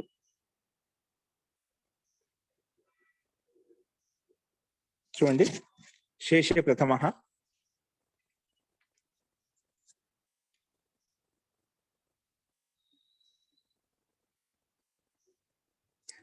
तो शेषे सप्तमी विभक्ति एकवचनము, ప్రథమ ప్రథమ విభక్తి ఏకవచనం అండి. శేషే సప్తమి విభక్తి ఏకవచనము, ప్రథమ ప్రథమ విభక్తి ఏకవచనం. దీని యొక్క సూత్రార్థం చూడండి. సూత్రార్థము ఏంటంటే ఇక్కడ మధ్యమ ఉత్తమ విషయాద్ అన్యః శేషః. మధ్యమ పురుషం చెప్పాము, ఉత్తమ పురుషం ఎప్పుడైతే చెప్పాము, మిగిలింది ఏంటి, మిగిలిన ఏదైతే ఉందో దాన్ని శేష అని చెప్పామన్నమాట. చూడండి కింద చూడండి, మధ్యమ ఉత్తమ విషయాద్ అన్యః శేషః అంటే మధ్యమ పురుషం ఉత్తమ పురుషం చెప్పగా మిగిలింది ఏదైతే ఉందో దాన్ని శేష అని చెప్పి చెప్పుకున్నాము. ఓకేనా, చూడండి ఇక్కడ శేషే ప్రథమలో శేషే సప్తమి విభక్తి ఏకవచనము, ప్రథమ ప్రథమ విభక్తి ఏకవచనము. అర్థాత్ చూడండి కింద చూడండి, కింద కనిపిస్తుంది స్లైడ్ మీద. మధ్యమ ఉత్తమ విషయాత్ అంటే మధ్యమ పురుషము ఉత్తమ పురుషం ఏదైతే ఉందో మధ్యమ ఉత్తమ విషయాత్ అన్యః మధ్యమ పురుషం కాదు ఉత్తమ పురుషం కాదు మిగిలినది ఏంటి శేష. మిగిలినది మూడు ఉన్నాయి మనకు, ప్రథమ పురుషం మధ్యమ పురుషం ఉత్తమ పురుషం. మధ్యమ పురుషం ఎక్కడ వచ్చిందో చెప్పుకున్నాము, ఉత్తమ పురుషం ఎక్కడ వస్తుందో చెప్పుకున్నాము. మిగిలిన ఏంటి ఏం చెప్పండి శేష, మిగిలింది ప్రథమ పురుషమే. కానీ మిగిలిన దాంట్లో ఇక ఈ రెండు మధ్యమ పురుషం యొక్క లక్షణాలు లేవు, ఉత్తమ పురుషం యొక్క లక్షణాలు లేవు. సామాన్యంగా శేషే ప్రథమ ప్రకారం ప్రథమ పురుషమే వస్తుంది. అది శేష అంటే సూత్రంలో మధ్యమ ఉత్తమ విషయాత్ అన్యః శేషః. ఎత్ర ఎక్కడైతే యుష్మద్ అస్మది సమానాధికరణే ఉత్తరపదే నాస్తః, ఎక్కడైతే యుష్మద్ శబ్దం కానీ అస్మద్ శబ్దం కానీ సమానాధికరణ ఉత్పదం లేదో, సమాన అధికరంగా ఉన్నటువంటి ఉత్పదం లేదనుకోండి అప్పుడు ఉపదే నాస్తః, సమానాధిక ఉపదే నాస్తః తస్మిన్ శేష. అప్పుడు ఆ సందర్భంలో తస్మిన్ శేష విషయే ప్రథమ పురుషో భవతి. యుష్మద్ అస్మది సమానాధికరణే ఉపదే నాస్తః ఎప్పుడైతే లేవో అప్పుడు తస్మిన్ శేష విషయే, అప్పుడు శేష విషయంలో ప్రథమ పురుషో భవతి. అప్పుడు ఏదైతే శేషంగా మిగిలిందో ఆ ప్రకారంగా ప్రథమ పురుషమే వస్తుంది అని చెప్పి ఈ సూత్రం చెప్పిందండి. ఓకేనా, మొత్తానికి ఎక్కడైతే మధ్య పురుషం అవుతుంది చెప్పలేదో ఉత్తమ పురుషం అవుతుంది చెప్పలేదో సామాన్యంగా అక్కడ ప్రథమ పురుషం చేసుకుంటాము. ఎక్కడైతే ఉత్తమ పురుషం ఉపదంగా ఉంటే ఖచ్చితంగా ఉత్తమ పురుషం వస్తుంది. ఎక్కడైతే మధ్యమ పురుషం అనేది ఉపదంగా ఉంటుంది, మధ్యమ పురుషం అంటే యుష్మ శబ్దం యొక్క రూపాయలు ముందున్నాయనుకోండి ఖచ్చితంగా మధ్యమ పురుషమే. ఎక్కడైతే అస్మత్ శబ్దం యొక్క రూపాయలు ముందున్నాయనుకోండి అక్కడ ఖచ్చితంగా ఉత్తమ పురుషమే వస్తుంది. కానీ ఈ రెండు ఎక్కడైతే లేవో దాన్ని శేష అని చెప్పి అటువంటి శేషంలో ప్రథమ విభక్తి వస్తుంది. అందుకే ఇది అదే చెప్పాడు, తస్మిన్ శేష విషయంలో ప్రథమ పురుషో భవతి, ప్రథమ పురుషమే వస్తుంది అని చెప్పి ఇక్కడ సూత్రార్థం ఈ రకంగా చెప్పుకున్నామండి. ఓకేనా, ఆ విధంగా ఉదాహరణ ఇచ్చారు. పచతి పచతః పచంతి, పచతి పచతః పచంతి అని చెప్పి రూపసిద్ధి. ఇక్కడ మధ్యమ పురుషంలో ఉత్తమ పురుషంలో మధ్యమ ఉత్తమ పురుష జిన్ విషయం మే కహే గయ అంటే మధ్యమ పురుషము ఉత్తమ ఏ విషయంలో చెప్పబడేదో ఆ విషయాన్ని వదిలిపెట్టి మిగిలిన విషయం ఏదైతే ఉందో దాన్ని అక్కడ ప్రథమ పురుషం అవుతుంది. అందుకే పచతి పచత పచంతి అంటే ప్రథమ పురుషంలోనే పచతి ఏకవచనం, పచత ద్వివచనం, పచంతి బహువచనం ఇవన్నీ ప్రథమ పురుషంలో ఉండే రూపాలే ఇవ్వబడ్డాయి అన్నమాట. ఓకేనా, సో ఇక్కడ యుష్మద్ అస్మద్ కా అభావ్ అంటే యుష్మద్ శబ్దం ఎక్కడైతే లేదో అస్మద్ శబ్దం ఎక్కడైతే లేదో అంటే అభావంగా ఉందో, నాకు యుష్మద్ అస్మద్ సే అన్య కా సద్భావ్. యుష్మద్ శబ్దం లేకుండా అస్మద్ శబ్దం కంటే భిన్న విధంగా సత్వాత్మక భావం ఉందా అంటే అస్మద్ కంటే అన్యకా భావం అన్య సద్భావం ఏదైతే ఉందో అది మనం తీసుకోవాలి. ఇస్లే త్వంచ దేవదత్తశ్చ పచతః నీవు దేవతలు చదువుతున్నారు, ఇక త్వం అంటే నీవు, దేవదత్త ఇంకా దేవదత్త ఉంటే దేవదత్తుడు, ఇక ఇద్దరు ఉన్నారు కాబట్టి అందుకే ద్వివచనం పచతః ఇత్యాది వాక్యం మే युष्मद अस्मद से अन्य का सद्भाव होने पर भी पचतः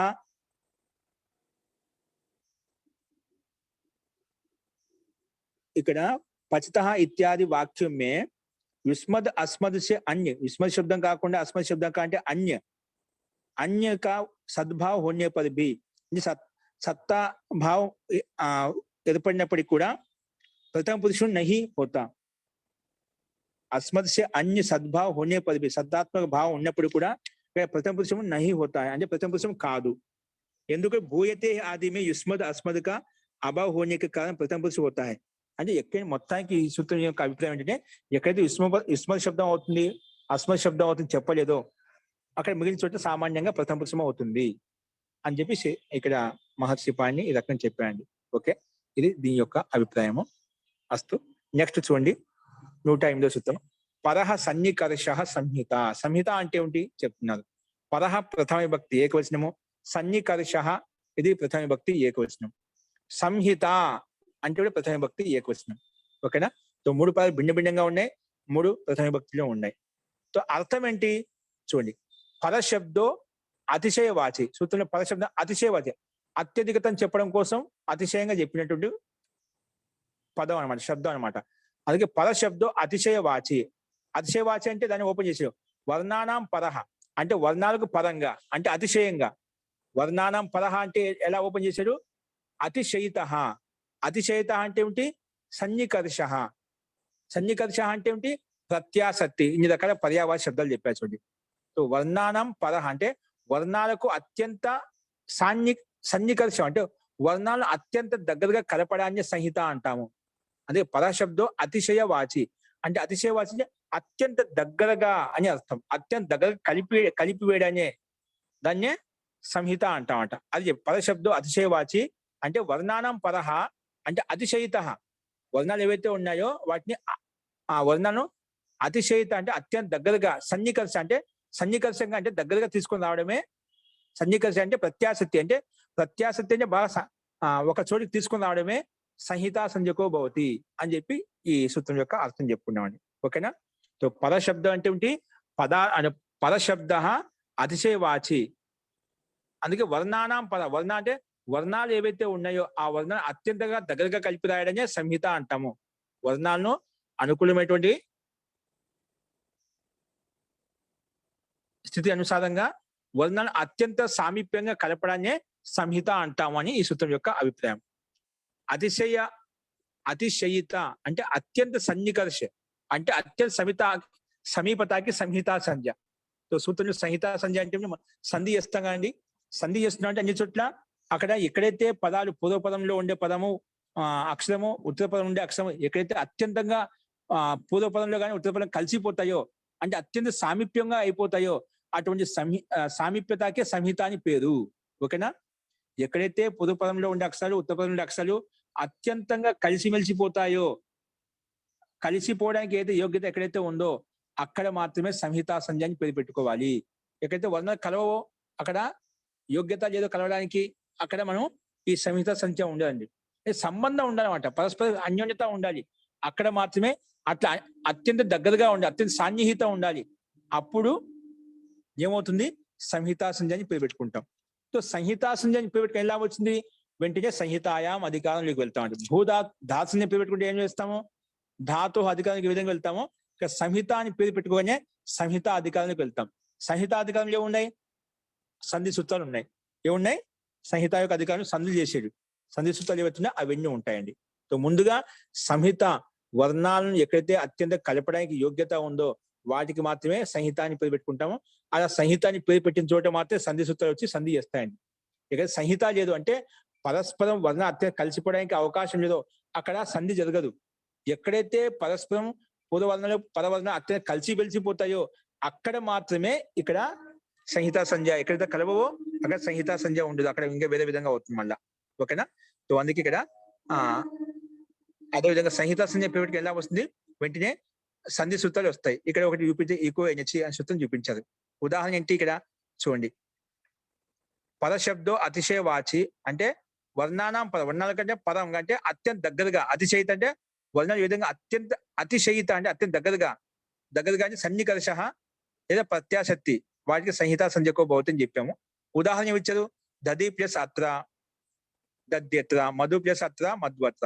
ఇక్కడ దదిలో ఉండే ఇకారము, అత్రలో ఉండే అకారం, ఈ రెండు ఈ ఆ అత్యంత కలిసిపోతాయని సహజంగా చెప్పేస్తాం. దద్యత్ర, ఈ స్థానం యా రాగానే సంధి ఎదిగానే దద్యత్ర అయిపోయింది, ఒకే పదంగా మారిపోయింది అన్నమాట. అంటే అత్యంతంగా దద్యత్న పదాలు సన్నికర్షం అయిపోయాయి, అంటే అత్యంత కలిసిమెలిసిపోయామాట. అక్కడ ఎక్కడైతే కలిసిమెలిసిపోతాయో అక్కడ మాత్రమే సంహితా సంజ్ఞ అని పేరు పెట్టుకుంటాము. అలాగే మధు ప్లస్ అత్ర, మధులో ఉకారం ఉంది ప్లస్ అత్రలో అకారం ఉంది, ఇక్కడ సంహితా సంజ్ఞ ఉంది. ఎందుకు? పరస్పరం సంధి చేసినప్పుడు అత్యంతం కలిసిమెలిసిపోతాయి అన్నమాట. అందుకే ఇక్కడ ఈకో ఎనర్జీ ప్రకారంగా ఊస్థానంలో వా వేసుకుంటే మధ్వత్ర అయిపోయింది అన్నమాట. ఊస్థానం వా వేసుకుంటే మధ్వత్ర అనే రూపసిద్ధులు మనకు కనిపిస్తున్నాయి. అంటే ఇక్కడ వీటికి దది ప్లస్ అత్ర, మధు ప్లస్ అత్ర అత్యంత సన్నికరిస్తా ఉంది, అంటే అత్యంత సామీప్యంగా కనిపిస్తున్నాయి, అత్యంత దగ్గరగా కనిపిస్తున్నాయి అన్నమాట. కాబట్టి అత్యంత దగ్గరగా ఉన్నాయి కాబట్టి ఇక్కడ సంహిత సంజ్ఞ సంభవం అయింది. సంహిత సంజ్ఞ పేరు పెట్టుకుని కలిసిపోవడమేనా అండి? ఏంటండి? జీవుడు పరమాత్మలో కలిసిపోవడమేనా అండి? జీవుడు పరమాత్మలో కలిసిపోవడమేనా అండి? జీవాత్మ పరమాత్మ కలిసిపోవడం అంటే ఆ రకం సామీప్యత ఉండాలి. ఏ విధంగా జీవాత్మ పరమాత్మలో జీవాత్మ ఏదో కలిసిపోతుందో సామీప్యంగా, అలాంటి అంటే అక్కడ అత్యంత సామీప్యం ఉంటుంది, కలిసిపోతుంది. ఏమంటే దగ్గరగా అంటే ప్రీతిపాత్రలు కావడం అంటే కలిసిమెలిసిపోవడం. కానీ అంత అది సూక్ష్మంగా గంభీరంగా విషయం తీసుకోకుండా మనం సామాన్యంగా ఏవైతే శబ్దాలు కలిపి చెప్పడంలో సరళంగా ఉంటాయో అత్యంత కలిపి వేయడంలో వాటిని మాత్రమే మనం తీసుకుంటాం.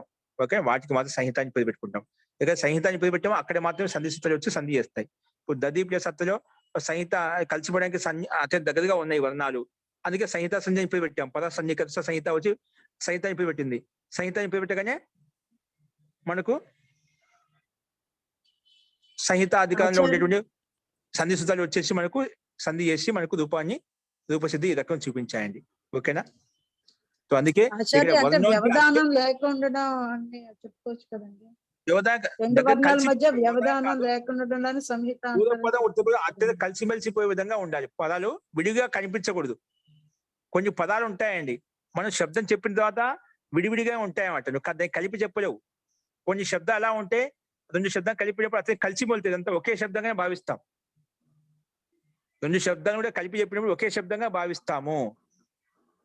అట్లా ఇక్కడ కలిసిపోవడానికి సంభావన ఎక్కడైతే ఉంటుందో అక్కడ మన సంహితా సంధ్య అని పెట్టి దానికి సంహిత అధికారంలో మనం సంధి చేసి దాన్ని ఇంకా అత్యంత కలిపేస్తామన్నమాట. ఓకేనా? జీ రాజలక్ష్మి గారు, ఇక वर्णों की अत्यंत समीपता अर्थ అంటే वर्णों के उच्चारण में अर्धमात्र से अधिक काल का व्यवधान ना होना. అంటే ఇక్కడ అర్ధమాత్ర వ్యవధానం అంటే ఏంటి? మన సంధి ఎందుకు చేస్తే సంధి వల్ల ఉపయోగం ఏంటంటే మనం సంధి చేయడం వల్ల ఏమవుతుంది, ఒక అర్ధమాత్ర తగ్గించుకోవచ్చు అండి. ఏంటి? అర్ధమాత్ర తగ్గిపోతుంది. అర్ధమాత్ర లాఘవ కోసమే మహర్షి పాణి వీళ్ళంతా కూడా వైయాకరణ చెబుతుందో వాటిని ఒక అర్ధాక్షరం తగ్గిపోతుంది ఉచ్చారణలో అని చెప్పి దాన్ని తగ్గించుకోవడం కోసం ఈ సంహిత అని పేరు సంహిత అధికారంలో సంధి చేశారన్నమాట. అసలు వర్ణ కలిపి ఈ వర్ణాలు అన్ని కలిసిపోతాయి అంటే అర్ధమాత్ర తక్కువ చెప్పవచ్చు, ఉచ్చరించవచ్చు, రాయవచ్చు. అందుకే లాస్ట్ లో చెప్పాడు అర్ధమాత్ర से अधिक काल का व्यवधान ना होना. ఉచ్చారణ మే అర్ధమాత్ర से अधिक काल का व्यवधान ना होना. ఉంటే వ్యవధానం ఉండేది అర్ధమాత్రకి మాత్రం వ్యవధానం ఉంటుందన్నమాట, అంతకని ఎక్కువగా ఉండదు అన్నమాట.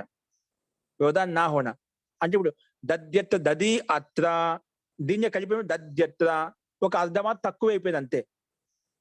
ఒక అర్ధమాత్ర తక్కువ అంటే మొత్తానికి మనం చెప్పిన అర్ధమాత్ర లాగైన పుత్రోత్సవమన్యంత వైయాకని చెప్పాం కదా, అట్లా ఏదో రకంగా మనకు శబ్దంలో ఒక అర్ధమాత్ర తక్కువ రాయగలుగుతున్నాం, తక్కువ చెప్పగలుగుతున్నాం, తక్కువ ఉచ్చరించగలుగుతున్నాం అంటే అంతకని ఏముంది అని చెప్పి వాళ్ళు ఏ రకంగా అన్ని రకాల ప్రయత్నం చేసి ఎంతవరకే తగ్గించగలుగుతాం అంత తగ్గించడానికి ప్రయత్నం చేసి అన్ని రకాలుగా ప్రస్తావించామన్నమాట. ఇంకా అంతకని ఏం తగ్గించలేము అనమాట. ఓకేనా? ఈ రకంగా అందుకే వర్ణాలు ఎక్కడైతే అత్యంత సామీప్యంగా కలపడానికి సంభావన ఉంటుందో వాటికే సంహిత అని పెట్టింటాం. అటు సంహితకి అధికారానికి వెళ్ళి సంధి సూత్రాలు వచ్చి సంధి చేస్తాయండి. ఓకేనా? ఇక్కడ సంహితాధికారులు ఈకో వచ్చే ప్రకారంగా మనకు దది ప్లస్ అత్ర మధు ప్లస్ అత్రగా సంధి చేసి చూపించాం. ఓకేనా?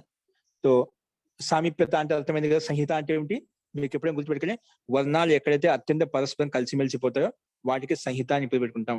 అటువంటి సంహిత అని పేరు పెట్టిన చోట సంహితాధికారానికి వెళ్ళి మనకి ఏమొస్తుంది, సంధి సూత్రాలు వచ్చేసి ఏది రకంగా ప్రాప్తమైందో ఆ సూత్రం వచ్చి పనిచేస్తుందండి. ఓకే, ఇది ఈ సూత్రం యొక్క అభిప్రాయం. చూడండి లాస్ట్ సూత్రం చూడండి, విరామోవసానం. విరామ ప్రథమ విభక్తి ఏకవచనం, అవసానం ప్రథమ విభక్తి ఏకవచనం. అర్థ. ఇప్పుడు సూత్రం చూడండి, విరామ ప్రథమ ఏకవచనము, అవసానం ప్రథమ విభక్తి ఏకవచనం.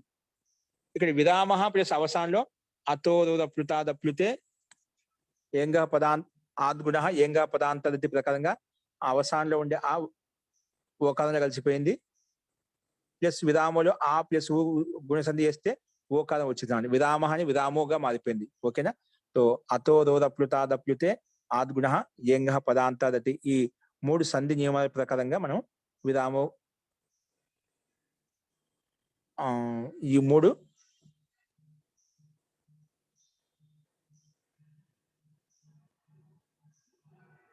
సరే అండి. ఇక్కడ విరామ అవసానంలో మనం అది వేరే విషయం చెప్పబోయాను. అస్తు. సో ఇక్కడ విరామ అవసానం ఈ 3 సూత్రాల ప్రకారం మన సంధి జరిగింది. సో అందుకే విరామో అవసానం అలా మనకు సమస్త పదం అంటే సూత్రం అలా కనిపిస్తుంది. విడగొట్టినప్పుడు విరామ అవసానం మనం భిన్నంగా చూపించాం. అర్థం వచ్చేసి విరామ అంటే అవసాన సంధికోబోదు.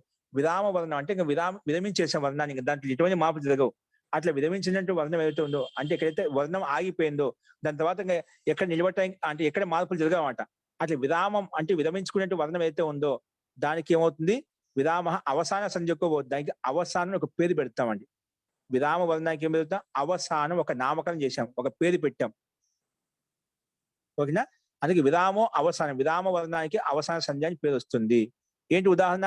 వృక్ష, ప్లక్ష, దధి, మధు ఇవి ఉదాహరణ అండి. విరామో అవసానం అవసాన సంధి పెట్టడంలో మనకు దాని ప్రయోజనం భిన్న భిన్నంగా ఉన్నాయి. చూడండి ఇక్కడ అవసాన సంధ్య హోనేసే కరవసానయోది విసర్జనీయ ప్రకారంగా మనకు ఇక్కడ విసర్గం వస్తుంది. ససజసోదు కరవసానయోది విసర్జనీయ ప్రకారంగా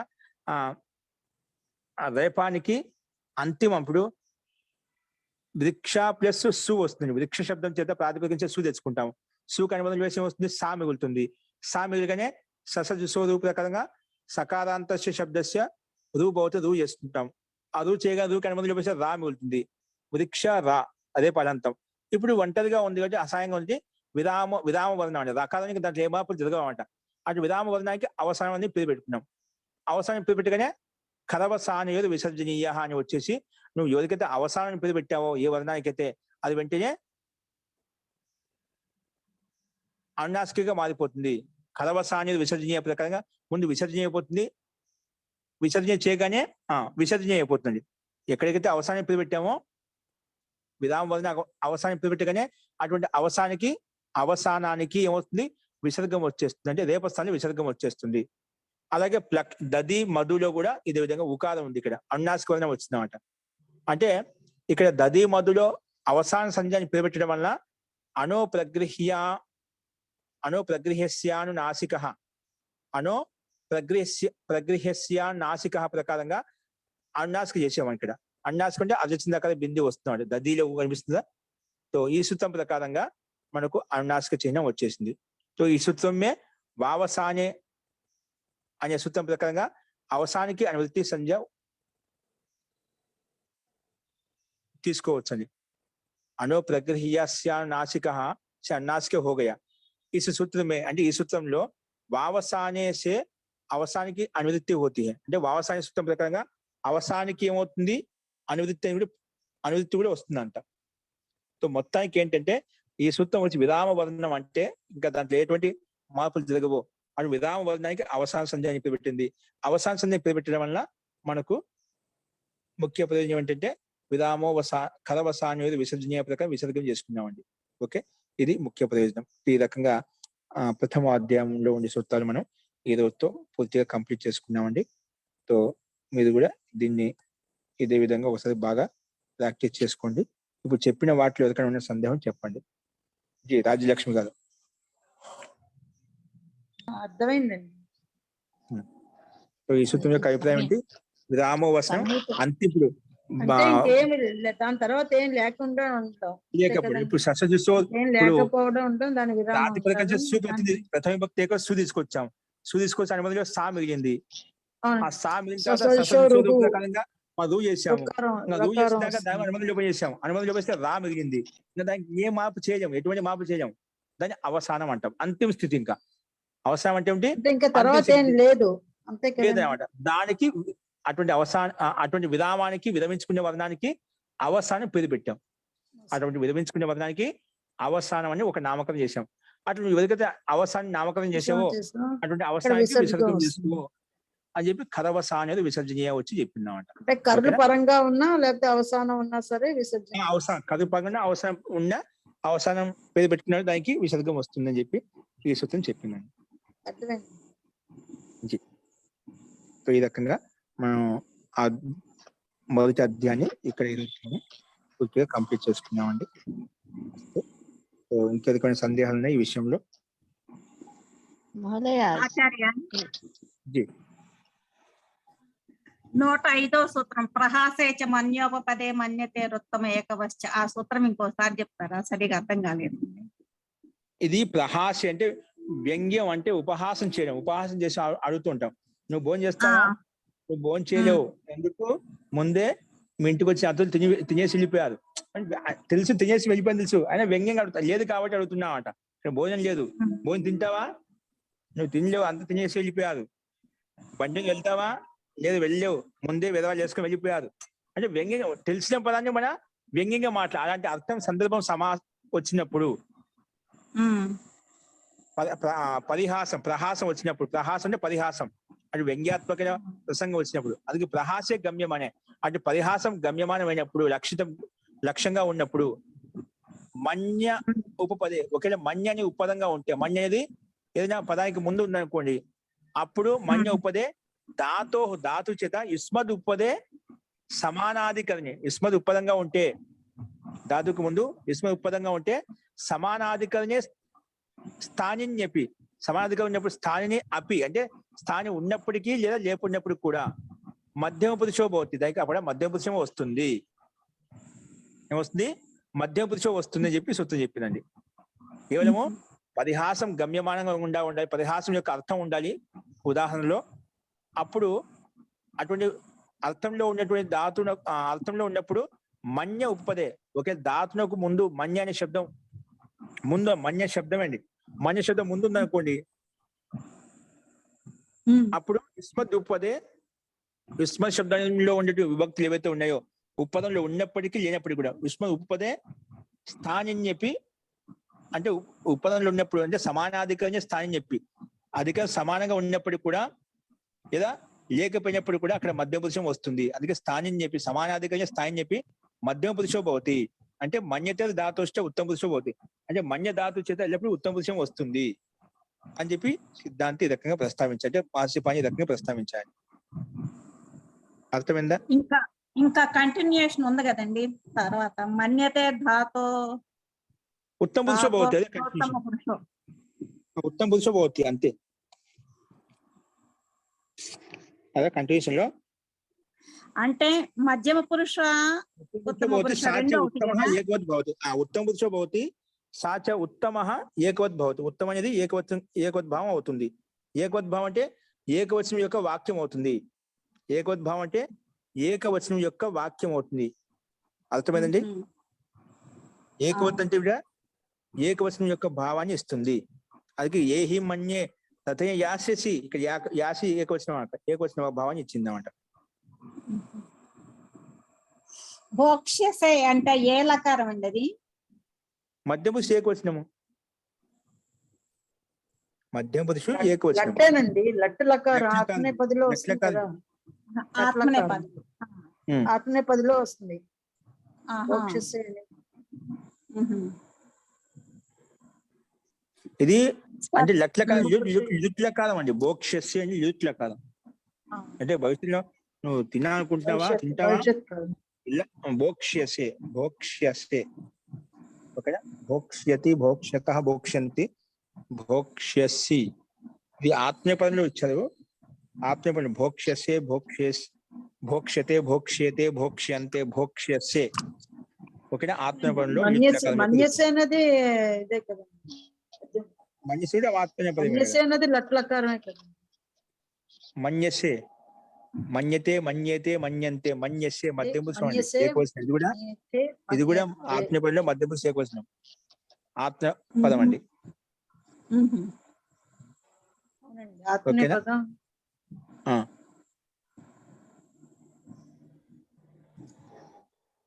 సరే సరే స్వామి. ఓకే అండి. సో రేపు ఒకసారి గమనించండి, లేని సందేహం ఉంటే రేపు చెప్తాను. ఓకేనా? ఫస్ట్ ఈ రకంగా మనం ఈ అధ్యాయాన్ని పూర్తిగా చెప్పుకున్నాం అండి. రేపు 2వ అధ్యాయం అనేది మనం రేపు మొదలు పెట్టుకున్నాం. అక్కడ కూడా దీంట్లో ఇక్కడ సమాస ప్రకరణ మనకు స్టార్ట్ అవుతుంది. 2వ అధ్యాయంలో ఏమవుతుంది? సమాస ప్రకరణ స్టార్ట్ అవుతుంది. కాబట్టి ఆ ప్రకరణ మనం రేపు చెప్పుకున్నాం అండి. అస్తు మంత్రపాఠ.